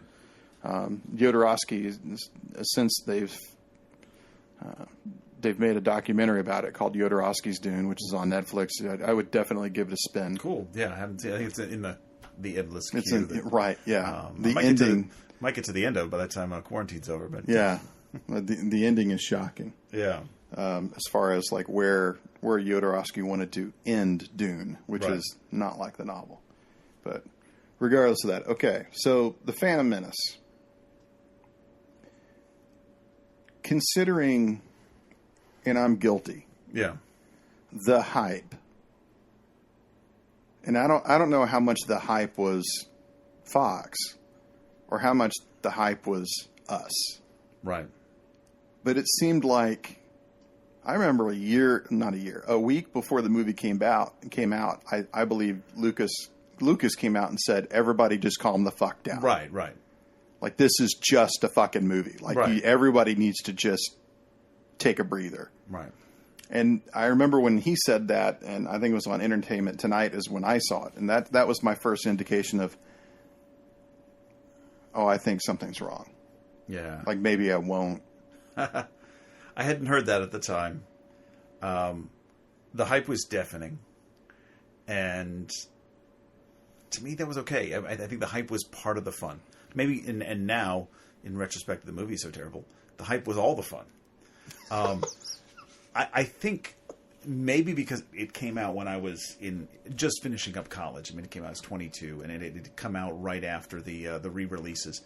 I think that was really the rise of nerd culture, or certainly the kind of mainstreaming nerd culture. I think, everyone of our generation grew up loving Star Wars and then maybe kind of forgetting about it for a couple of years. Like, man, that was the shit when we were kids. And then, we just saw other movies for 15 years rather than rewatching Star Wars. And then I think when that came back out in the late 90s, it made us realize, wow, you know what? There really is nothing like Star Wars. Okay, yeah, I'd forgotten how much I love that and how much joy that brings. And, they brought the toys out again, which, I still have an attic full of. But I think Phantom Menace was a part of that. I think it kind of made us realize, wow, this culture is bigger than I thought it was. Whereas I wouldn't have talked Star Wars to my friends, a year prior. Now I'm realizing, oh my God, we all love Star Wars. We have this huge thing in common, this huge thing that unites us. So, I remember I had a roommate who'd already finished up his classes. I think he actually had already dropped out of college. And gone to work for a video game company. So he maybe had a little bit different time schedule than I did. But he waited online for a week to get tickets. And he had some of his coworkers that as soon as they got their tickets, they got back in line just to wait for the show. And I think he did just because it was such a communal thing. I think now we'd think it's ridiculous. I almost felt guilty the last, I think when Rise of Skywalker came out, because I bought my seats 6 months ahead of time. I showed up 5 minutes before the movie time. It's like, it feels like cheating somehow. But I remember even for Phantom Menace, I think I got there at noon for an 11:59 show. And it was fun just to be in line with all these people who were excited about what was to come. And so I think that's why, maybe Phantom Menace, I give it a little bit of a pass. Maybe because I still remember with joy all the things leading up to it. I remember the midnight toy release at Toys R Us. Our apartment in Austin was right around the corner from Toys R Us. So yeah, we walked there, got in line at 10 o'clock, and then at midnight they opened the doors, and they had those little plastic swimming pools just filled with Star Wars figures. They didn't even bother putting them on the shelves because they knew that by 1 in the morning they were all going to be gone. And so just the excitement of that, and you'd pick up all these characters. I'm like, oh, wow, Darth Maul looks cool. I don't know who Boss Nass is, but that looks kind of interesting. And so you almost kind of got to know these characters before, or at least what they looked like before the movie came out. So I just remember that summer of 1999 being so much fun for that reason. So even though the movie doesn't hold up at all, I still will give props to the saber duel between Darth Maul, Qui-Gon, and Obi-Wan. That still is a great sequence. That's an amazing lightsaber sequence. That's one of the things to treasure about the film. And we talked before about how it's really conflicting to see things that you like. Yeah. And then crossed with a narrative that you're just really not interested in. Right. The DVD that I have, I think it's the first release DVD from 99-2000. On the menu, it's them fighting on the Skywalk. Yeah. And I took my family to Disney World, and there's a Lego store in Disney World, and inside the Lego store inside the Disney store at downtown Disney, there was a lightsaber station where you could go and pick out all your components and put them together, and you could make whatever lightsabers you wanted. And they had a rotation of all of the lightsaber battles from all of the film, which would have been only 6 by that time. Right. And it just played on a loop. And I just remember sitting there and standing and watching. And I don't think that I am upset at any of the lightsaber sequences out of the prequels. No. I think they're very well done. And that guy who coordinated all that, he taught fucking Errol Flynn how to fence. And he's on the webisodes on the bonus features of the DVD, and he's talking to Lucas about how Lucas wants a more fluid style, about how in the first films it was old men and young boys, and they really didn't know what they were doing, or what they were doing was changed by the mechanics of surgery and lost arms and things like this. But this time, and specifically, he wanted a more fluid samurai motion. Right. Going back to the Kurosawa films and the Seven Samurai and Throne of Blood and Yojimbo and Sanjuro and films like that.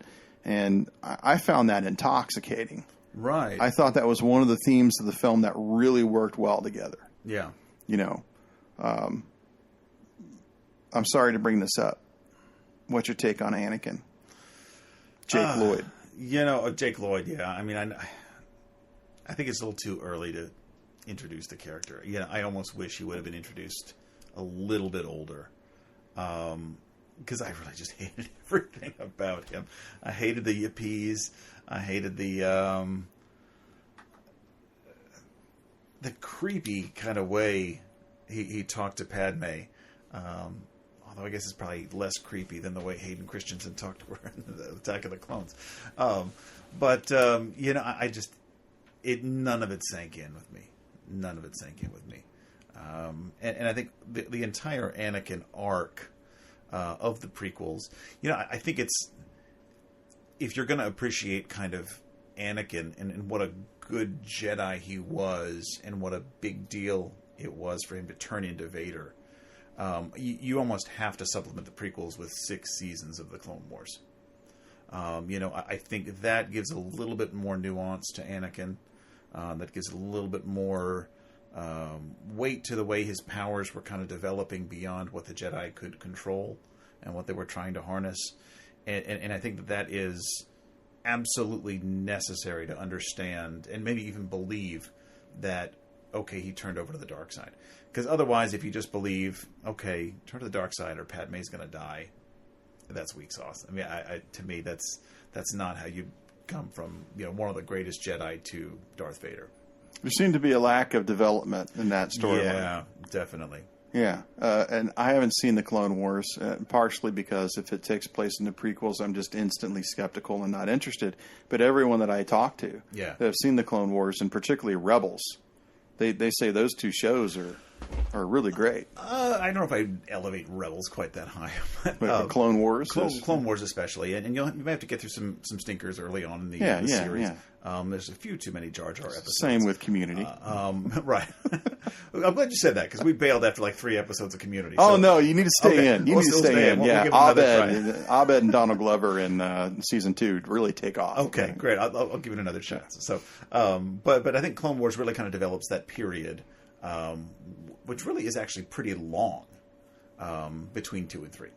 We think this several years of a battle. So by the time we actually reach Revenge of the Sith, I mean, these Jedi are exhausted. They're stretched thin. They're having to kind of like think 3 steps ahead, and you know, it makes the fact that, you know, Palpatine is kind of playing both sides from the Senate and from the Sith right under their noses. I think you know, all the more threatening.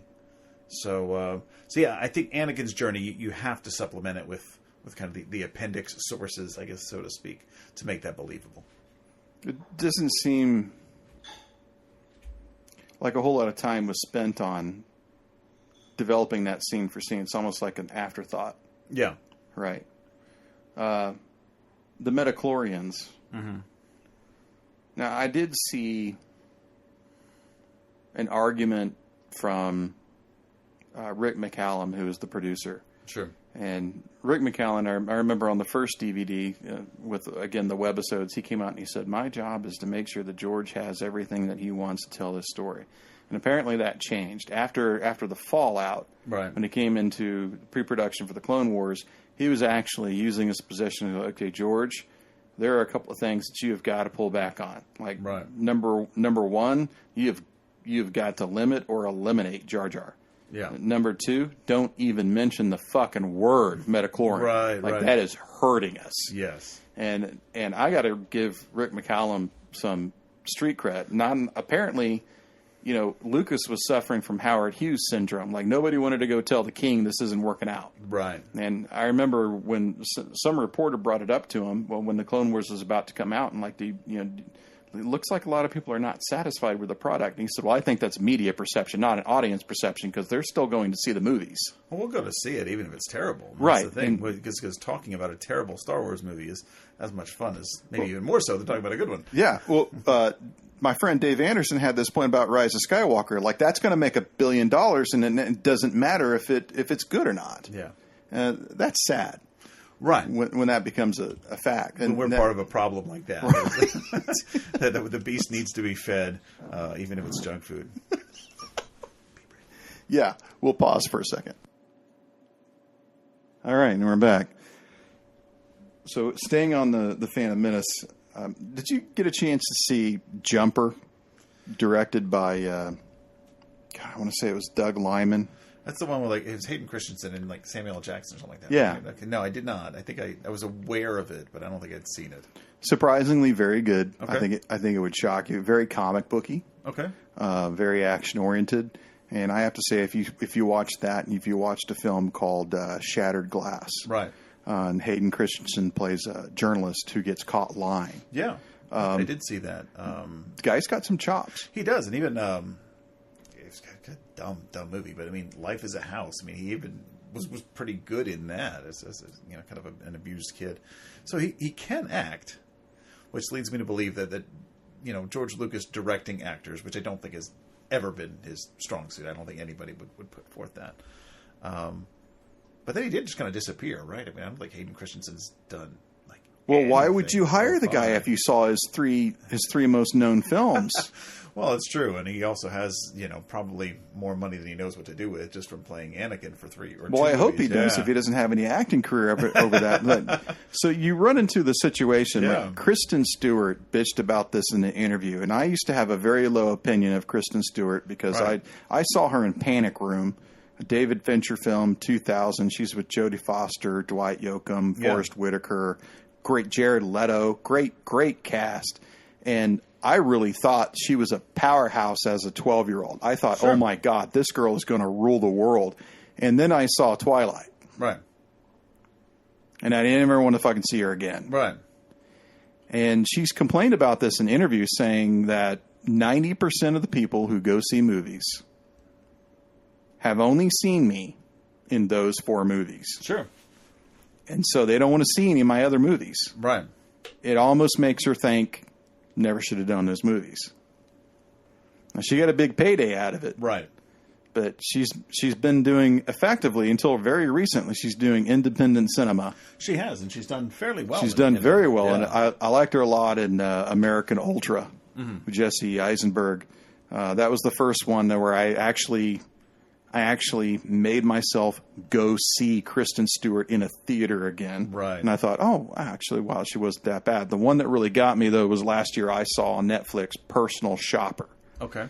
That was drop dead amazing. Okay. I really recommend it. She really pulls out her chops. And it's so good that Criterion just issued it on Right. Blu-ray. Okay. And I might pick that one up because I think that, and she's in almost every single scene. It's almost like a single actor play. Right. And they shot it in Paris, I think, in a month, and it's really profound. You should check it out. But anyway, going back to Hayden Christensen, I think he has the same problem. Sure. Right. And that's really unfortunate. But if you've got a bad director, Yeah. not much you can do about it. No, you can. And that director-actor combination, God, at least in Attack of the Clones, I can't think of a worse director-actor combination. I'll be bold enough to say that. Worse than Lucas and Jake Lloyd? Lucas and, yeah, I think even worse than Lucas and Jake Lloyd. Because then you can just say, well, he's just a kid. What did you want? Right, exactly. Yeah. And you were talking about the age difference. And Natalie Portman was cast for a very specific reason. She was still very young in Phantom Menace. She was supposed to be young. She was supposed to look like a minor, but Right. she still didn't look like someone who'd be interested in a child. Exactly, yeah. And so theoretically now, in the Clone Wars, Anakin's a teen, Padme's in her 20s, theoretically. there's this whole confusing situation of, well, I'm not a queen anymore. I'm a senator. Yeah. Well, how the fuck does that work? Exactly, yeah. Because the Queen obviously has a lot of power. I mean, we see that in Attack of the Clones and in the way Padme has to lead her people. Yeah. So Queen is not a ceremonial role in Naboo. It is very much somebody that leads the people and makes strategic decisions about the defense of their world. So how is that let's not trust hereditary? that to a little girl, number one, and then let's make sure these people then go move on to Congress. I mean, it's...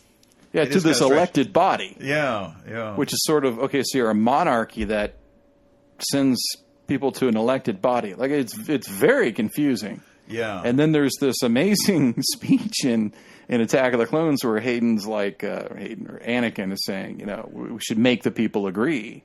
Yeah. And she's arguing for democracy. It was like, wait, you're arguing for democracy? You were queen. Right. So it doesn't seem to be very, at least with the first 3 films, it was more consistent. Right. There was an empire. There was a rebellion. Mm-hmm.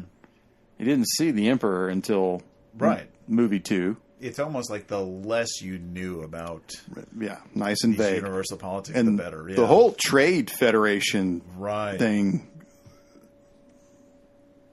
that left me, like you were saying, too much plot. Yeah. And I guess that's where Rebels and Clone Wars kind of fill in the gaps a little bit, to where you can kind of see some of the behind-the-scenes struggles between different federations and different worlds. Maybe a world that's struggling to kind of keep its place in the universe, in trade and stuff like that. And so the Separatists will come in and kind of give them a sweet deal and say, all right, we'll join the Separatists and you can have these things. And, then the Jedi have to come down and say, no, the Separatists are bad. And then here's why. And we'll fight off some robots for you and stuff like that. So I think it kind of fills in the gaps a little bit more. But, God, you have to work hard. I mean, I think asking your fan base to say, okay, go watch 6 seasons. I mean, go as literally watch 40 hours of prep to make this one plot sequence make a little bit more sense. You know, it's not like Rogue One where you can kind of make this standalone movie and solve a big plot hole like, oh, okay, well, that's why it was easy to blow up the Death Star. That's an elegant explanation. Instead of, here's like 40 years of homework to make that part not suck as bad. So I think it is a lot to ask. Yeah, well, Rogue One had the interesting theory. I remember the guy who did special effects on the first Star Wars, who wound up being the director of ILM and still works in the Presidio in San Francisco. He claims that he's the one who pitched it to Kathleen Kennedy while they were doing the special effects for the pre-prep for The Force Awakens. Like, we're going to do a standalone film. And he's like, and what you ought to do is, have like a team of rebels go and steal the plans for the Death Star. Right. And she was like, oh, wow, that is a really good movie. Yeah, He went on to Kevin Smith's show and he talked about it. Nice. The weakest link of that series, which is a joke. It's so much a joke that you find it in Family Guy. Mm-hmm. It's the small thermal exhaust port right below the main port, and Stewie plays Darth Vader, right? And so he's like, well, how's the Death Star going? And some general there's like, well, we're like 99.9% there. And Stewie says, well, I wouldn't be doing my job if I didn't ask you what that 0.01% is. All right. The general says, well, it's kind of an aesthetic choice by the architect. Something that's just kind of not really complete. It's just the small thermal exhaust port right below the main port. It's only ray shielded, and so you can't hit it with lasers. Everything's fine, but if you use photon torpedoes, then theoretically that could go into the exhaust port and then, blow up the whole thing. Right. And then Stewie says, okay, well, is there something that we can do about that? And the general's like, well, price is no object. Sure, yeah. Stewie says, well, how about until then? Well, we'll just put some more ray shielding on it, or maybe some 2x4 or, plywood. Right. Okay, let's do that. Like, that was a brilliant scene well before. Yeah, sure. I don't know if you've ever seen it. I don't think I've seen that one. No. I've only just seen a couple of Family Guys. So I think it's called something Dark Side. It's the second one, because Blue Harvest is the first one. Blue Harvest being the joke, because that was the That was the fake film title that they created for Jedi. Okay. So they printed that on hats and jackets and T-shirts and what movie you're working on, and they would say Blue Harvest. And that would pretty much be the end of the conversation. Right. Right. Nobody really wants to talk about Blue Harvest. It's not anything anybody wants to talk about. But if you say, well, we're working on a picture called, at the time, Revenge of the Jedi. Oh, Star Wars film. Yeah. Oh, and so they shut it down pretty quick. So, Sure. So the first episode in Family Guy, where they just did the first Star Wars movie with Family Guy jokes in it. They called it Blue Harvest. And they said in the end that they wish they didn't do it. They wish they'd chosen something different because they wound up doing Jedi. Right. And they should have saved the title for Jedi. Something Dark Side is the second one, and I don't remember the third one. Regardless, okay. The flat acting, flat directing, the hysteria. Darth Maul seemed like a very worthy adversary. Yeah. Considering that, there's no way around it. You're going to have to make a sacrifice at the end of every film, which is why I was not particularly surprised when Han Solo died at the end of Force Awakens. Sure. I kind of saw that coming, particularly since I do too. Harrison Ford was a little bitter about the whole experience. He's made it very clear that he really, he thought Han should have died in the end of A New Hope. I think he's been looking for an exit strategy like that T-shirt that he's worn, paparazzi's of, and it was like, I'm Rick Deckard, Han Solo, and Indiana Jones, and I'm fucking over it. That's what it says on his T-shirt. But anyway, so if you take into account Obi-Wan dies at the end of the first one, right? Han is basically gone at the end of the second one, right? You're preparing yourself for someone to die at the end of Jedi, right? It winds up being Anakin. Right, exactly. Which you wouldn't have a problem with because he's the bad guy, but now you're emotionally attached to him through Luke. Right. So now your feelings are conflicted because Luke saw that good in him and blah, blah, blah, blah, blah. So obviously, for the prequels, I just thought, okay, well, someone's going to die at the end. Mm-hmm. Ewan McGregor is the Padawan. It's going to make sense if Qui-Gon Jinn is not going to make it to the end of this picture. So I was not particularly surprised when he ate it in that fantastic fight scene. I don't know if you realize that came out like probably 2 weeks before the movie. The soundtrack came out. Yes. And on the back of it, there is an actual piece of the score and a track on the CD called "The Death of Qui-Gon." No, so that was. Are you serious? I'm dead serious. I could show you the track on the CD. So that actually came out. So oh my god, that was kind of spoiled for me by being an overeager fan of John Williams' music and wanting to get the score. So. Yeah, but it didn't seem like so much of a surprise. But to be fair, yes, the CD spoiled that for me. Top 10 things never to do in pre-prep for your movie. Yes, right. I guess why the Jon Favreau kind of keeping Baby Yoda a secret was such a gutsy call because I know Disney would have been like, "Can we please sell these now? Can we please sell these now?" No. Well, not so much Phantom Menace because the Phantom Menace script was leaked. The movie was leaked the summer before a month before it came out online. Right. There was a lot of bullshit going on. I can understand Lucas's frustration and Fox's frustration. I purposely didn't. I felt like the trailers kind of ruined it for me. Sure. Really. So I went in and just saw, I think, just an extension of the trailers. Right. But I forgot my point. My point, and I do have one. It's about like a Qui-Gon sacrifice kind of at the end. Yeah, well, I saw that coming, but I didn't expect Darth Maul to be eliminated. Yeah. And I felt like I thought they were setting him up to be the new Vader. Right. And so when he's gone, I really felt like there was a force that was taken out of the series that could have gone through some major development. It could have, yeah. And instead of having General Grievous, which was a neat concept, I actually liked the character quite much. I thought it was interesting, this sort of cyborg human hybrid with spinning blades and everything. I thought that was a neat concept, but I think it would have been more interesting to keep Darth Maul through all three of those, sacrifice him at the end of the third film, would have been more emotionally impacting, because then every time he shows up, he's like, oh my God, it's that Darth Maul guy. Right. General Grievous wasn't as threatening as Darth Maul. Right. And I think, that's when you really kind of get into the whole Sith mythology, which the rule of two, I kind of feel like it's something that the saga has kind of conveniently either held itself to or ignored at kind of different times, that there always has to be two. And I know some of the comic books kind of filled it in, where you can kind of see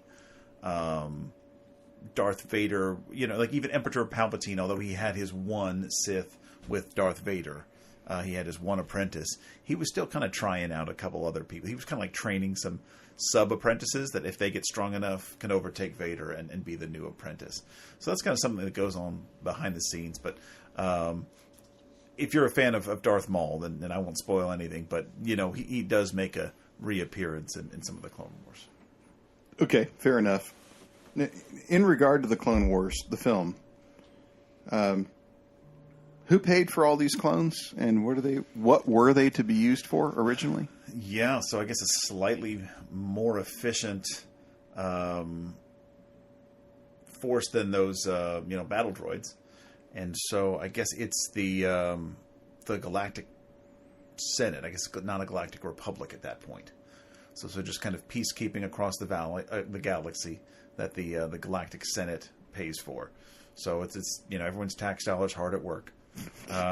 Coming up there, but obviously I think there was a mystery that I think the initial order seemed to be placed, and the production of the clones started before by a previous Jedi Master, right, or something, Sifo Dyas or something like that. Which and nobody knew about it because he didn't tell anybody about it. Yeah, it seems to be a huge expenditure of tax dollars without any oversight. Right, and a Jedi's salary is probably not very high. I imagine, because if it is kind of like a priest or a monastic role, then you're probably getting paid in ways other than actual cash. So I can't see how you can front the creation of an entire army by yourself. So where I thought this was leading to was this clone army was actually paid for by Darth Sidious, and that it was in the idea of a coup was always in the mind of the Sith. I think so. Is he was laying the groundwork that you needed to have an army that maybe could give the Jedi or the Galactic Senate, or I guess whoever you feel like is in charge,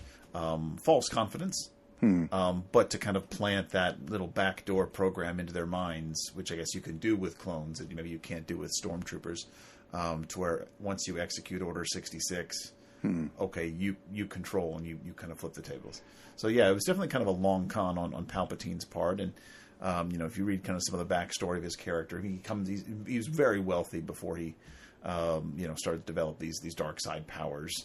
So it really has been kind of a long, deliberate ascent, not just through the Sith, but also through kind of the aristocracy of his homeworld and kind of the galaxy and the banking clan, stuff like that. So he probably would have had the financial resources to put that order in a couple of years ahead of time. Not very clear in the films, though. No, not at all. Not at all. And you never do come back to this Sifo Dyas that placed the order. And when the clones turn, it's like this command from the top. But they think it's just a Republican order. Mm-hmm. They're not in on the conspiracy. No, I mean, I think it's definitely kind of some sub-programming. I did feel like it was kind of a... This is what we do now. Or something like that. It's like, okay, yeah. Yeah, we're just going to kill the Jedi. And it just seems like Commander Cody just has a little bit more thought in his head than to just... You'd think that. I mean, I'm not going to debase it by saying, I was just following orders. That's why I feel like it was maybe some kind of subprimal thing that I guess is possible in clones, but not in humans or I guess the stolen children that develop into stormtroopers in the sequel trilogy. The Yoda fight. Mm-hmm. I mean, I was like everything. Yeah, I just sat through this thing for 90 minutes and was not entirely happy with it. And then the Yoda fight happens, and it takes me from, a subpar feeling to an overenjoyment that is very hard to experience. Yeah. I just thought that was masterfully done. It really was, and very well put. I think it was this kind of like, I don't know, like apathy through the whole movie. It's like there's some things I like, some things I didn't like, but I'm kind of feeling that the meter's kind of tipping this way towards the left of kind of unsatisfaction. And then the Yoda fight. Yeah. And it really was masterfully done. And that's one area where, I think the CG did perfectly blend the character. I think Yoda walking around, I'd rather have a puppet than CGI, just because I think there's magic in that, and because I think Frank Oz and the entire Jim Henson legacy is just unmatched in 20th century entertainment. But to see him fight so much faster and acrobatically than any other Jedi we'd seen, it was a moment where you could see, that's why he's a master. Okay. And then to kind of see him immediately return to a cane, you're like, oh, so that's how he conserves energy too. He's very little, and that's why he has a walking stick. But when he needs it, he can save up a ton of energy. So yeah, I think it opened up the entire backstory of Yoda. Why is he revered? Not just for being old and wise and being around 900 years, but because he is the greatest warrior. Yeah, exactly. So I was totally in with that, and there's a webisode on the Clone Wars disc where you see Lucas directing the animators and telling them very cautiously, like this has the potential to be silly. We do not want it to look silly. Yeah. So be very careful how you put this together. Right. Because we don't want to make a joke out of Yoda. And I think that was extraordinarily successful. Yeah. Unfortunately, they couldn't do that for the rest of the film. Right. And I don't think there's anything that Lucas could have done to stop that except take himself out of the director's seat. Right. Which I have to say he was very successful at doing with Empire and Jedi. Right. And I think that if he had only done that for these three films, he could have, at the very least, mitigated a whole lot of problems. I think he could have. I think, and you have to trust Lucas to some extent as a Star Wars fan. You have to give the man some credit for the vision of this whole story. You can't just dog on him as a director. But I think even if you trusted him as kind of a story builder for the prequels, you could say, okay, here's kind of what has to happen. Here's the arc that I'd like to see. All right, now let's see what you can do with it as a director. I think he's still a strong enough storyteller to think that, it might have turned out okay, even if he wasn't involved as a director. Yeah. I certainly think that there would have been any number of directors that could have handled the delicate balance of computer effects and actually human beings much better than if it was George 80% of Jedi, we would have been calling it a victory. Yeah. Exactly. It didn't have to be as good as Jedi. Right. It just had to come close. Right, exactly. And it didn't. It didn't, no. Yeah, none of them did. So then the political aspect of the movie, I'm watching the time here. You're either with me or against me.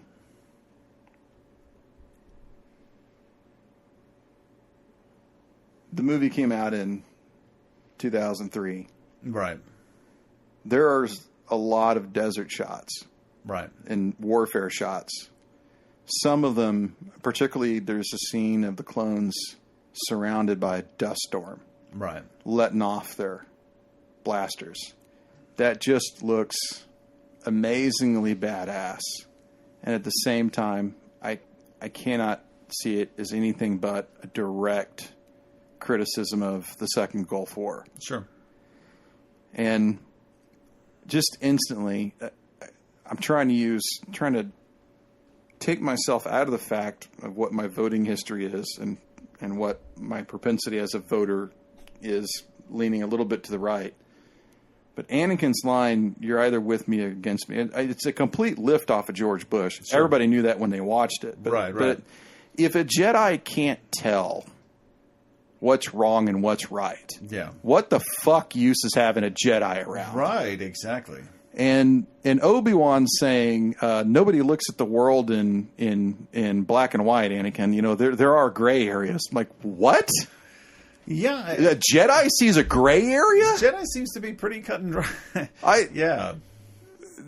That to me, I was hoping that the Jedi Order would be doing a whole lot more than the Kissinger-esque shit that my country's been doing for 40 years. Right, exactly. You know, if we're going to go ahead and support this dictator because he's not a communist, and we all know that he's a cutthroat motherfucker, right? But we're going to go ahead and give him $1 billion because he's our asshole, as somebody in the Carter administration said about the Shah of Iran, right? This guy's an asshole. Yeah, but he's our asshole. Right. Please don't tell me that the Jedi are no good than the CIA.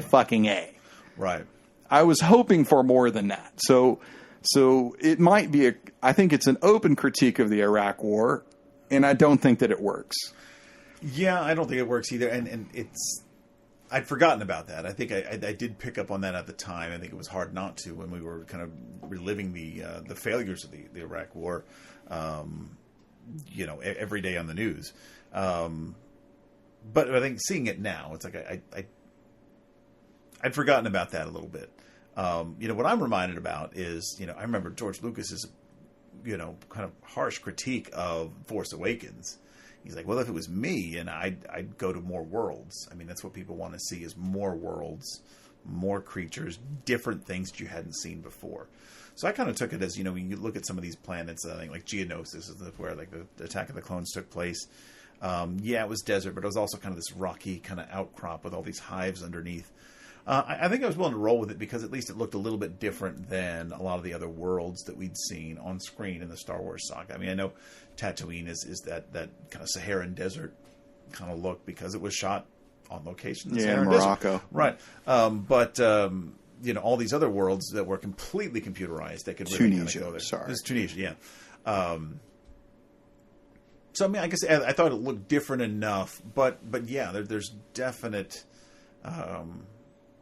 critiques in there that I guess maybe don't bother me as much now as it did back then. But to kind of go with the kind of whole gray area, maybe that's why Saga feels a little bit more authentic and maybe a little bit more hopeful is that, it is pretty much cut and dry. The Empire's bad. The Rebellion is good. And that kind of fit in with a lot of movie making and storytelling kind of up until the late 70s, where we kind of started seeing the rise of the anti-hero and things like that. And I know that really kind of tended to take off in the 90s. I mean, by the 90s, by the time the prequels were coming out, we were used to watching The Sopranos and things like that where, okay, the main character is not a good person. And we have the anti-hero is almost like more popular than the actual hero in storytelling. And so maybe I almost feel like to tell a story in that era, they had to kind of work in gray. And maybe it's more telling of the time, but maybe it's also less enduring for that reason too. Yeah. No, that's a good point. It was. I think that a good anti-war film about the Second Gulf War has yet to be made. Right. And I think there have been a lot of attempts. And if you think about the legacy of Vietnam in cinema, and how just when the Vietnam War was on, fucking nobody in Hollywood wanted to touch it except for John Wayne, and it was a goddamn disaster. And they said never again. Right. It took 15 years to get a good one. I mean, I know Apocalypse Now is 79, kind of a Vietnam film, but I think it's also very much that kind of timeless Joseph Conrad story. I think kind of get into the Oliver Stone ones, which. I mean, what, Platoon's 86? 86. So, I mean, you're 15 Well, the Deer Hunter is 79, and the Deer one got an Oscar. Yeah. But, that was called fascist trash by a lot of people like Peter Arnett, the reporter, and so forth. And but again, there was like a delay. Yeah. And I'm hoping that there will be a delay. I mean, I supported the war. Mm-hmm. I thought the occupation was a fucking three-ring circus. Right. From the get-go. Right. And it's 15 years after the occupation. And it's probably about, when did Obama pull troops? 2009, 2010 is when the battalion started coming out. We still have 5,000 troops there. Right. I was hoping by now somebody would come out with something really pertinent to that era. Right. And Hollywood just doesn't seem interested. Well, right now they're just trying to survive. But exactly. Up until now.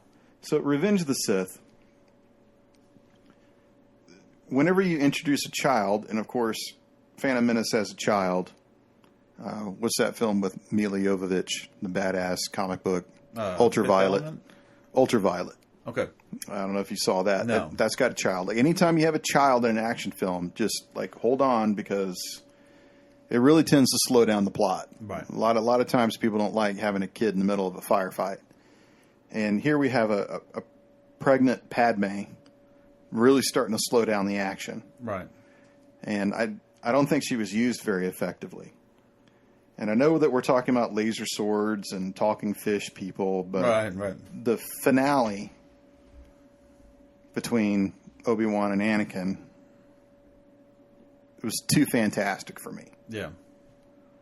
And now that's sort of become like a hallmark of overproducing a scene.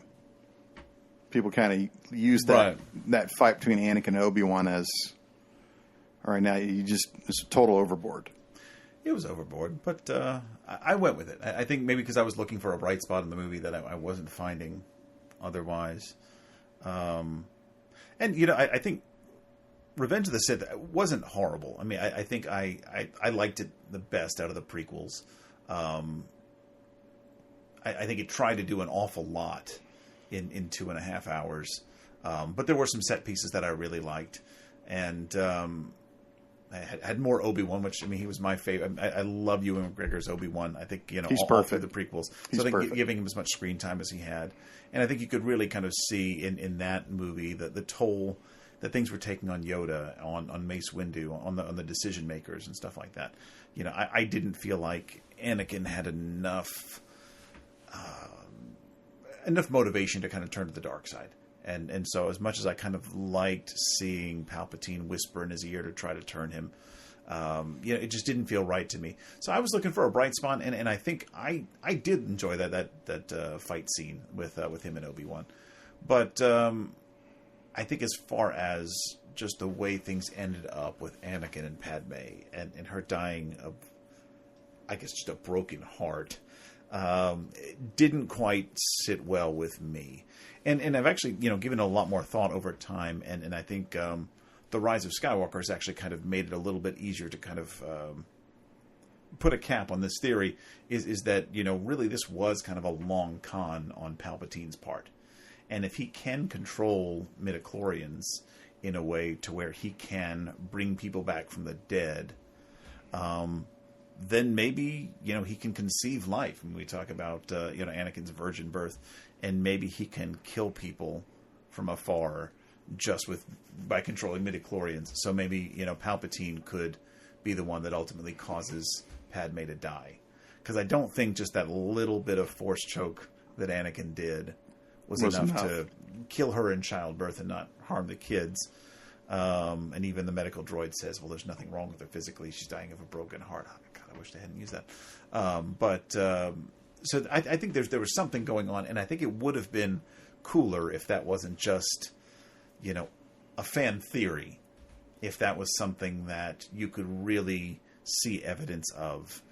And I think it would make the relationship with Palpatine and Vader all the more interesting, because I think you would see Vader as evil as he was really being used and being almost like a victim here. Like, okay, Palpatine used him, destroyed his life, killed the love of his life, and now has him doing his bidding.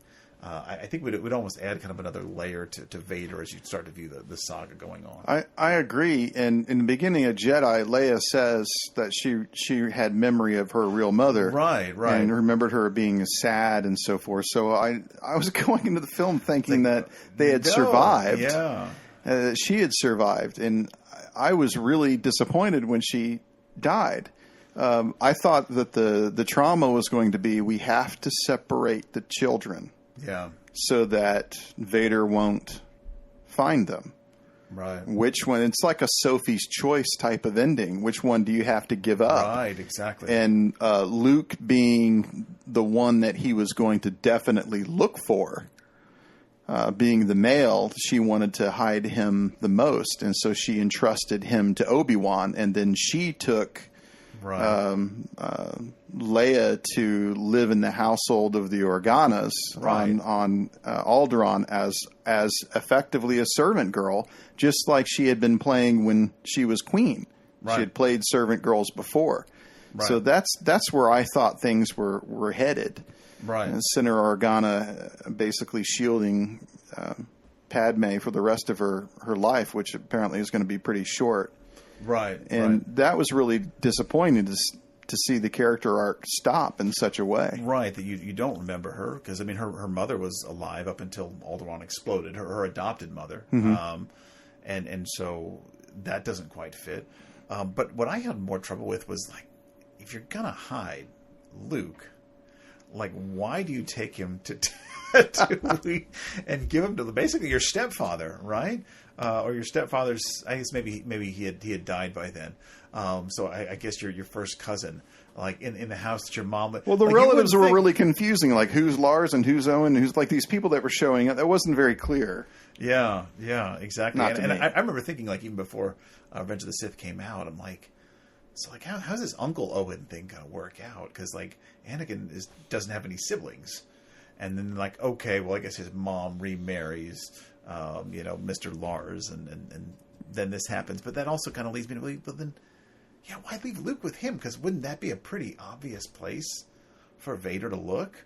It's like, let me see. With the same last name. Yeah, exactly. There's somebody with my last name on Tatooine, like living with my cousin. I think he'd be dead by 3.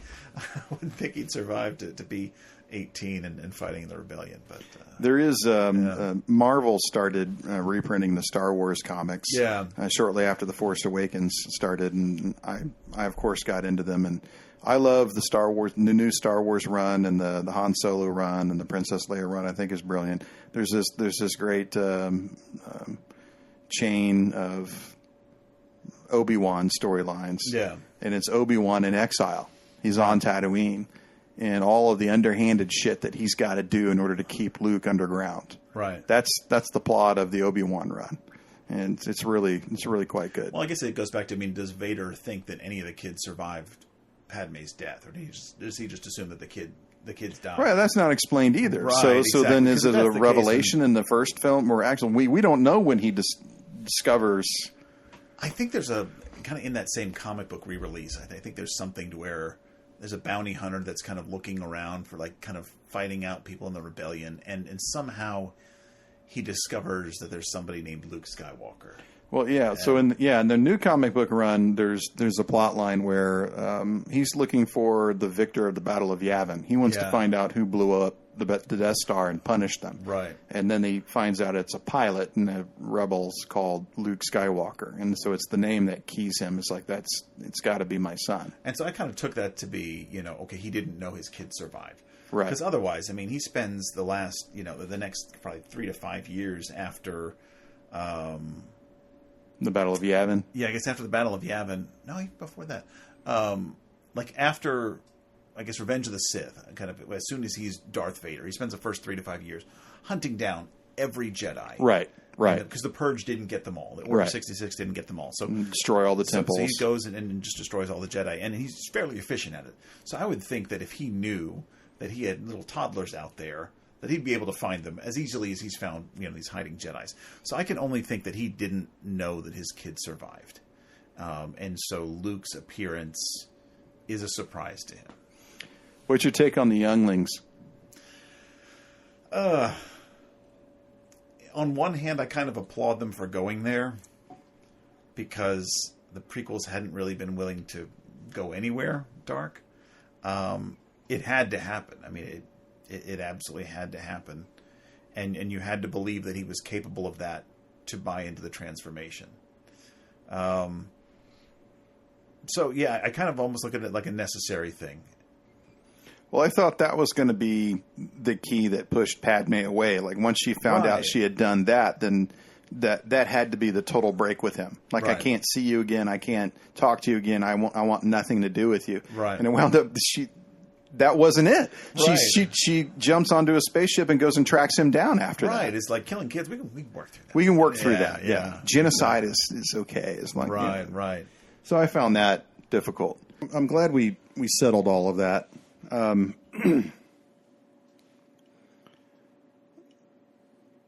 Force Awakens had 3 screenwriters. Kathleen Kennedy initially hired Michael Arndt to do a screenplay. The screenplay was about effectively 3 new cast members. And Han and Luke and Leia were backgrounders who punctuated it. Sure. That wasn't good enough for her.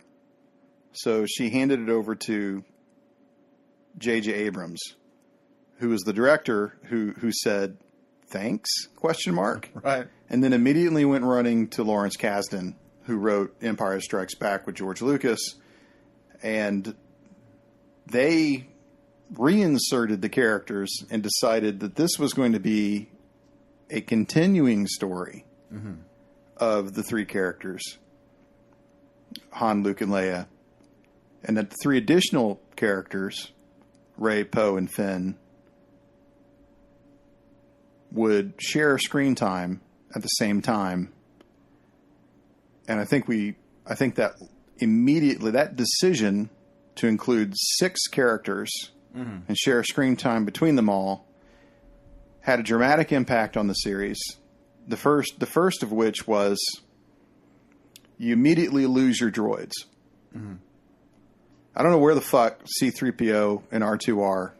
Rosencrantz and Guildenstern are dead. Right. In this 3-movie set. Sure. You've got this really cute ball running around, which I appreciate and I like. And the cone-faced dog in the 3rd movie I thought was fine. I thought maybe if you had paired them off in the first movie, then you could recreate that. But then why recreate it if you have the original? There's already so many things that are being recreated. Right. Yeah. So all this kind of stuff going on. It is a remake of the first film. Right. Right. Very much so. Which, Terminator 2 is a remake of Terminator. So I don't have a particular problem with that. It just doesn't seem to be done very well. Now, the first, we know that when you fire a writer in a movie this big, you've got fucking problems. Right. And so, and as I understand it, Lawrence Kasdan and J.J. Abrams said they had overlapping vacations. They were flying all over the world. So they were traveling together, trying to solve all these problems. So they weren't locked in a writing room in Hollywood. Right. They were jet setting when they put this thing together piecemeal. So I went to go see it Thursday night, first showing, 7:00. Right. That first hour, which is Michael Arndt's first hour, I got to say, it's pretty seamless. It is. It's a really strong hour. Yeah. And it's almost like the irony of the situation. The minute Han and Chewie show up, minute Han and Chewie show up at the hour 5 mark, I think it is, is when the whole thing goes to shit. I read your essay or your blog post about that because I hadn't thought about it that way, but it does definitely seem like a shift to, I don't know if it's necessarily just fanboying, because I think there was some kind of emotional satisfaction to seeing Han and Chewie a little bit older, a little bit more rough for wear, and certainly a Wookiee's lifetime is like 300 years. Right. So why can't Chewie keep continuing on?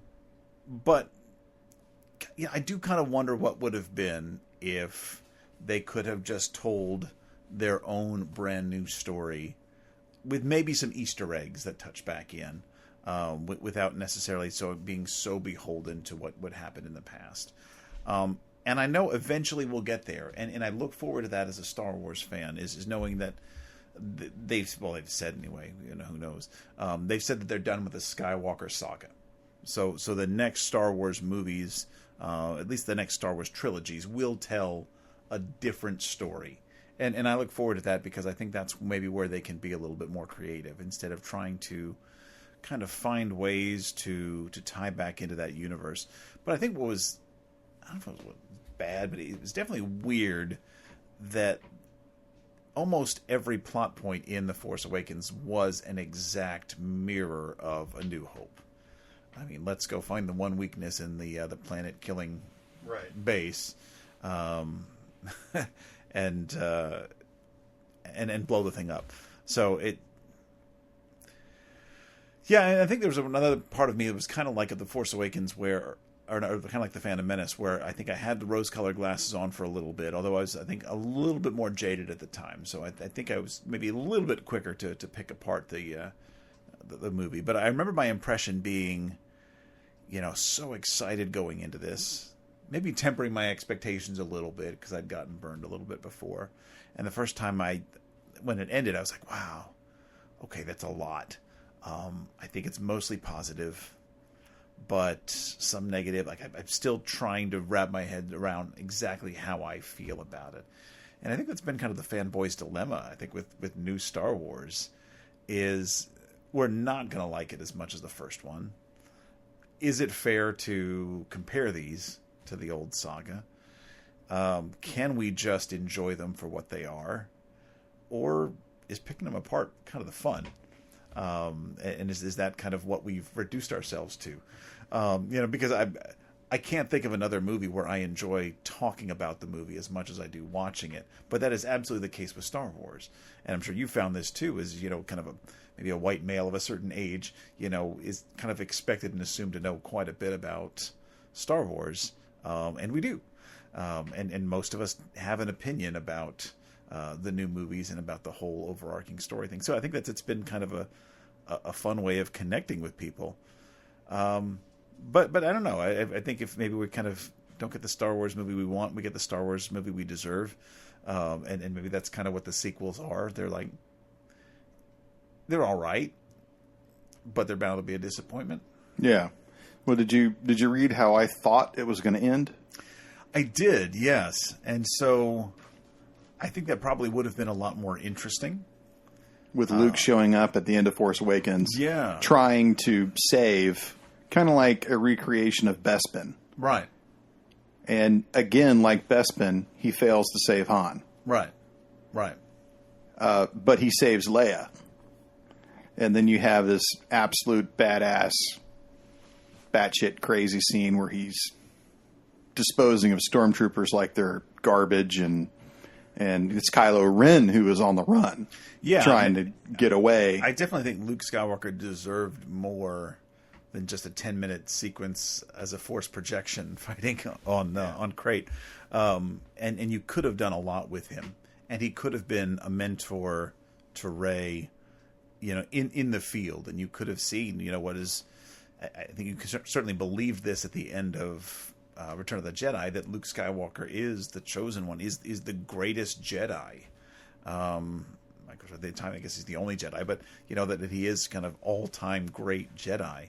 When it seems like, no, I mean, Yoda, Mace Windu, Anakin, Obi-Wan are certainly more powerful than Luke ever got to be. Well, that scene where the lightsaber passes Finn and it hits Rey's hand and it comes on, and you all of a sudden you spent an hour and a half getting to this point, and now you realize she is going to be the focus of the Force for the next 3 films, not Finn and not Poe. And as a viewer, that hits you. As a Star Wars fan, it hits you, and you feel like, oh, that was a perfect setup. It was, right. I thought there was, and then that musical cue comes in from John Williams. The tones of da na na, and then it's the Force tone. All they needed to do was to hold that for maybe half a bar or longer to get our emotion all the way through it, and they didn't. They cut it short because they wanted to get back into the action. And I thought it was a complete waste of a perfectly good moment that people would have remembered for forever. That's bad enough. But the whole, like you were keying into the entire Luke Rey structure, and the denial of what every fan wanted was for Luke to train Rey, and the specific idea of Abrams and Kennedy and Johnson agreeing that wasn't going to happen. Right. That was probably the worst mistake of the series. Right.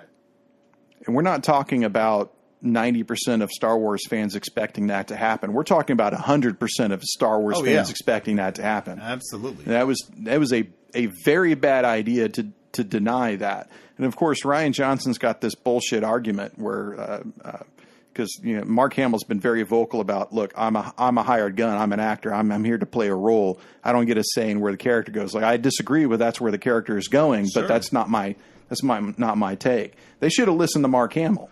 Exactly, because he knows Luke Skywalker. Who better? Yeah, and so I think the take that Ryan had was certainly unexpected. And so if you want to give credit for him making the bold, unexpected choice, then by all means he did make one. But yeah, God, I do kind of wanted a little bit more. Mm-hmm. Wanted to see what Luke could do against the First Order. Now that wasn't probably the biggest problem I had with The Last Jedi. What was the biggest problem you had with The Last Jedi? I think there's something to be said for the 3-act structure. I think it's certainly kind of you're telling a story. And so I get the sense that, Rian Johnson was almost trying to just kind of blow the whole thing up. And so I remember walking out of The Last Jedi thinking, okay, so there's really not much of what's the rebellion called there? The resistance. There's really not much of the resistance left, but there's really not much of the First Order left. I mean, they kind of blew their wad there on Crate. And so now you have Kylo Ren, who's kind of reeling, and then you have Hux, which, is really ineffectual. I think the Rebels can take him pretty easily. Yeah. I don't know how you're going to restore the stakes in the third movie. Yeah. Well, I guess you just kind of go full tilt and just say, well, let's resurrect the Emperor, and here's a whole bunch of Star Destroyers just magically rising from the ether that are at your disposal now. So you almost kind of had to do that to return to the 3-act structure of, well, what are we going to care about in the third movie? Right. The little stable boy that can suddenly move his broom. So I think that's kind of where it lost me.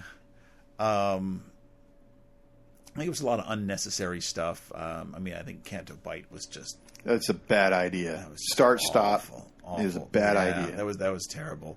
At first, I liked the idea of effectively a bottle episode. Yeah, where the entire film was set up to take place during the chase. Yeah, and I was completely okay with that.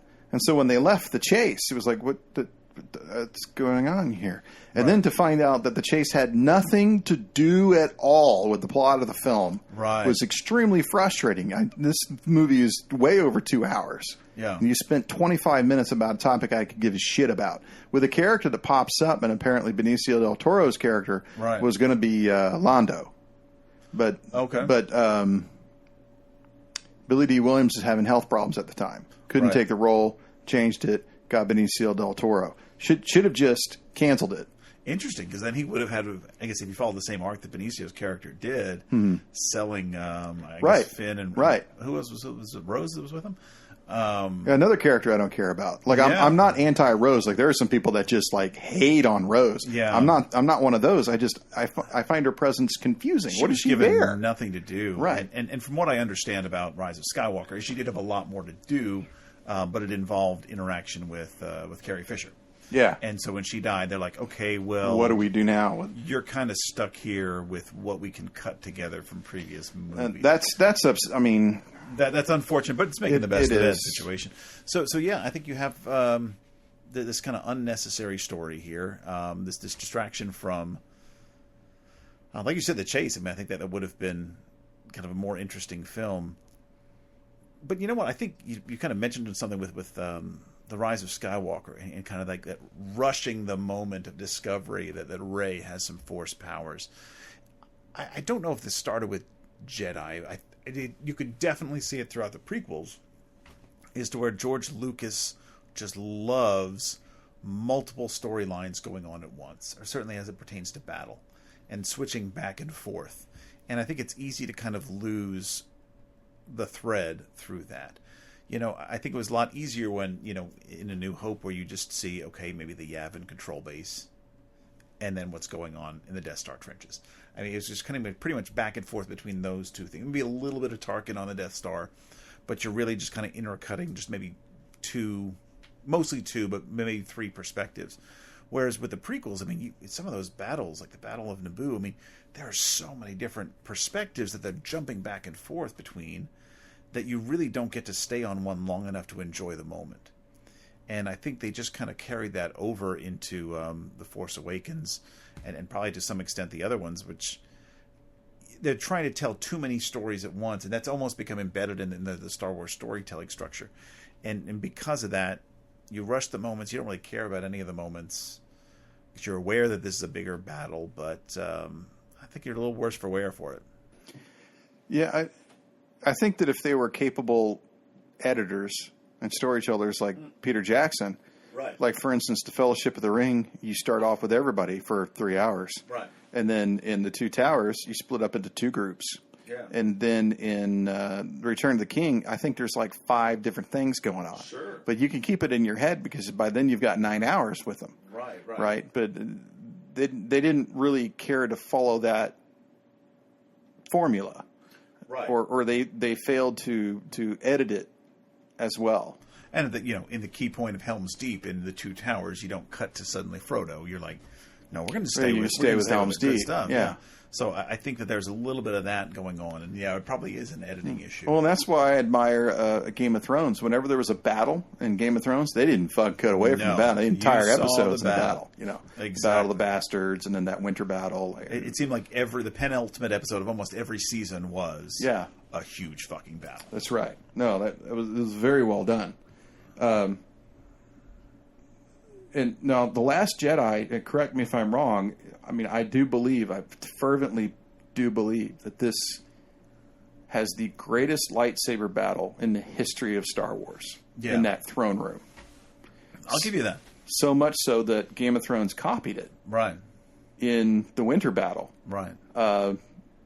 Rey's move to take out the Imperial Guard is the same move that Arya Stark uses to take out the Winter King. Spoilers. Right. And I remember sitting in the theater watching that, just thinking, I'm going to remember this for the rest of my life. Right. And there's only 1 second or 2 seconds in that entire fight that looked off, and it was when they go into slow-mo and then they cut away. And I was like, don't fucking cut away. Right, exactly. But the red and the representation of blood and all of that. It was a great color palette, and I think you had, combatants that could hold their own. I think stormtroopers that can't hit the mark, we're kind of used to that. It's kind of a joke. Especially in The Mandalorian. Yeah, exactly. You can't forget about that scene. There's never too much danger. You can't think of very many lightsaber battles with, not to say other Jedis or other Sith or other wielders of a blade-like weapon where they were much match for them. But here, Rey and Kylo had to fight their way through some pretty elite forces, and to do it back to back, to kind of do it. With different weapons thrown in, I thought it was probably, you're right, probably the most exciting lightsaber battle in the saga. Yeah, and the finale of Luke showing up, Johnson has said, well, you see, it ends the way that all the fans want it to end. He does finally show up and save the day, but that's only half of it. Yeah, we wanted him to train Rey. And like you said, in the field. And so I thought it was going to set up like another Anakin Obi-Wan situation. Sure. That's what we all wanted. Well, if you think that Luke became a Jedi pretty fucking quickly, look at Rey. Yeah. I mean, what instruction did she get? None. And now she's, more powerful than Palpatine. Yeah. I don't know how much of this is trained, and I don't know how much of this is instinctual, or how much of this is, kind of midichlorians, right? But I've got to think that to get to be an elite Jedi, you have to have some training. I mean, my goodness, they would take kids as toddlers and train them in the academy, and then still have an apprenticeship before they would be a powerful Jedi. And both Luke and even to a greater extent Rey pick it up really, really quickly. Yeah. Because the plot calls them to. Well, yeah, and again, that scene at the end of Rise of Skywalker, where she saves Rey. I'm sorry, she saves Ren. Ren comes back, double lightsabers fall into their double hands, and then the camera moves about 45 degrees to the right, and their profiles line up, and they both turn on lightsabers at the same time. It's like the Knights of the Old Republic are showing up again to take on the Sith. And that was another moment, kind of like Rey getting the lightsaber in the first film, where I thought, oh my God, like the tables have turned. Right. And that was what that camera move was for. That's why the camera moved around, was to show you things have turned, that Rey and Ren are finally on the same page, that together they have a chance of beating Palpatine. I thought that was a great moment in the movie. And unfortunately, right after that is when you got these fucking llama creatures landing on a Star Destroyer in the middle of outer goddamn space. Yeah. You know, that and the bombs falling through space, pretending to abide by some mode of gravity that I don't understand in The Last Jedi. All of that harkens back to the G.I. Joe movie. I can't tell you, G.I. Joe after Star Wars was probably my greatest obsession as a child. I had all the G.I. Joe toys, comic books, special editions, and blah, blah, blah, special forces. Blah. To see ice break up in the Arctic and then float downward in water so that it could be a danger to the submarines that are trying to escape this enormous catastrophe in the third act, that was just fucking stupid. Right. And that's how I felt about llamas running around on a Star Destroyer, and that's how I felt about bombs falling through space. Yeah. It was fucking stupid. Yeah. I mean, and again, I know we're talking about space lasers, sounds in space, and then things like that. But, I think when I rewatched Rise of Skywalker, I think when it came out first on Disney Plus, or I don't think I bought the Blu-ray yet, so I think I must have seen it on Disney Plus. I think what stuck to me is, by the time it came out, I think I was looking at it through the lens of the MCU. And the way that I thought Endgame kind of stuck the landing for the MCU. This thing that it was building up to, this big battle that involved every single character you'd introduced over a 19-movie span or something like that, all came up to the end, and I was moved to tears by that. Even though I never cared about Marvel as much as I cared about Star Wars, I thought they stuck the landing, and I didn't think Star Wars stuck the landing with this one. Yes, we had a bunch of ships showing up, but they were a bunch of nobodies. I mean, other than maybe bringing Wedge back. What was kind of that, hearkening and kind of callback to all the other things along the journey and the way. I mean, I know we kind of had that cool moment where we had Rey hearing the voices of, Anakin and Yoda and Mace Windu and Qui-Gon and Obi-Wan and stuff like that. I almost felt like it could have been more. Right. Not that you want their ghost to show up and suddenly fight with her, but that there could have been. They could have brought the saga to a completion in a way that was more satisfying as a saga ender, because you did make it very clear. You even called the movie The Rise of Skywalker, so you're kind of going all in to this story being a continuation of what you started with 6, I guess at this point 8 other movies. And I don't know, maybe because you did blow your wad, kind of making Han, Chewie, Luke, Leia primary characters. But I felt like they could have done a little bit more to kind of wrap that up nicely. Well, I thought that the Rise of Skywalker hit all the right emotional notes in terms of the saga, in terms of after the fall of Palpatine, you had a series of revisits with Luke and Leia finally being together again. Like, that's going to make me cry. I cried in the theater when I saw that image of the two of them together. And knowing that Mark Hamill and Carrie Fisher never shot that, they had to digitally put them two together. That makes me choke up just thinking about it. Right. The fact that she goes back to Tatooine and she tries to forget this horrible past that she's from and start a new life as a Skywalker. She's making a choice not to be a Palpatine. Right. I did enjoy that. I think all of those notes were very good.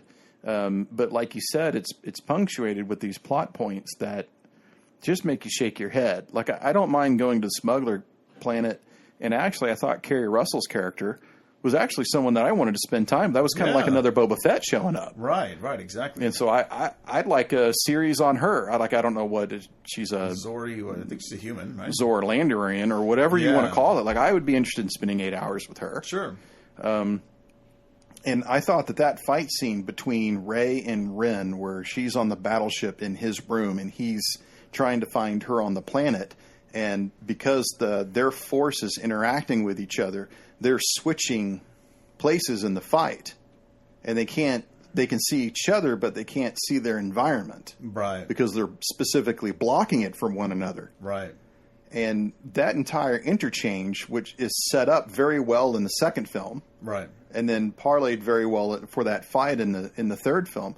I thought that was magically done by a master. And that's got if you see J.J. Abrams' other films, Super 8 and things like that, you can tell that was very specifically designed and executed. Yeah. And you just like the fight scene in the first film, and then like the first hour of Force Awakens, you're left wondering, why isn't the rest of the series that well planned? That's very true. And that's probably my biggest criticism of the saga is, and to what extent, is this Rian Johnson just kind of throwing a monkey wrench in everything by taking Last Jedi in the direction that he did, almost to where J.J. Abrams had to kind of like dig out of a hole. But you're right. I think we kind of want to see new things with the Force, new things that the Force can do within reason. I think that, when the plot depends on something that no Jedi has ever been able to do, suddenly like, oh, they can do that now? Right. Okay. They can blow shit up in the sky now? Right, exactly. I guess I guess we'll go with that, Yeah, I think I just like the Sith can magically create tens of thousands of Star Destroyers. Each one can kill a planet. Right, exactly. And then there's people, I guess the Palpatine's not even army, but I guess his followers that are, I guess, magically appear from the ether and then disappear. I mean, are they there? Are they not there? I don't know. So yeah, I think maybe it was introducing a none of whom, in the audience of Sith, none of whom decide at the point, well, let's stop the two Skywalkers that are fucking up the show. Yeah. They're just going to stay there in the background and die. Right. Yeah. Exactly. Yeah, lots of things to complain about. So maybe I think what I want going forward as a Star Wars fan, maybe that's kind of a good place to kind of end, is, the same universe, maybe something that rewards knowledge but doesn't depend upon it, and introduce us to new characters, new planets, new situations, without burdening it with the expectations and even the similarities to the other films. That's a good point. So I don't know. How about you? And what would you want to see going forward? I think I will go with that, and I'd like to see a film with the same three characters, Finn, Rey, and Poe. That's a complete break from the Skywalker saga, and that's not a total waste of the talents of an actor. Right. Like that guy who plays Finn, John Boyega. He's an amazing actor. Sure. And the last movie, he did fucking nothing with it. Right. It's disgusting that they just threw him in the drain like that. Yeah. Now, having said that, like the death of Carrie Fisher just threw everything into it. Right, exactly. And they specifically brought Billy D. Williams in to sort of help fill that gap, and I don't even think that was enough. Like, it was great seeing him on screen, but... Right, exactly. It was kind of novel, it was kind of fun. But you're right, I remember reading early on that, Episode 7 was supposed to be Han's movie. Episode 8 was Luke's movie, and 9 was Leia's movie. Exactly. So they had some good stuff. They did. I hope they release some of that. I hope they at least kind of say, "Hey, here's what we're thinking." Yeah. Just so we can kind of know what the character might have done. Okay, so next time I'm going to save Solo and Rogue One, which is my second favorite Star Wars movie, I think. All right. Or third. Yeah. I'm going to save that until next time. We'll hit that before we talk about the Oscars. Yeah. But I want to thank you so much for coming over. Yeah, my pleasure. It's been a lot of fun. It's been we could talk Star Wars for another 6 hours, and I'm probably still not exhausted. We gotta stop at some time. Yeah. So thanks for coming over, man. Yeah, my pleasure. It's been fun. Good. Thanks. Thank you.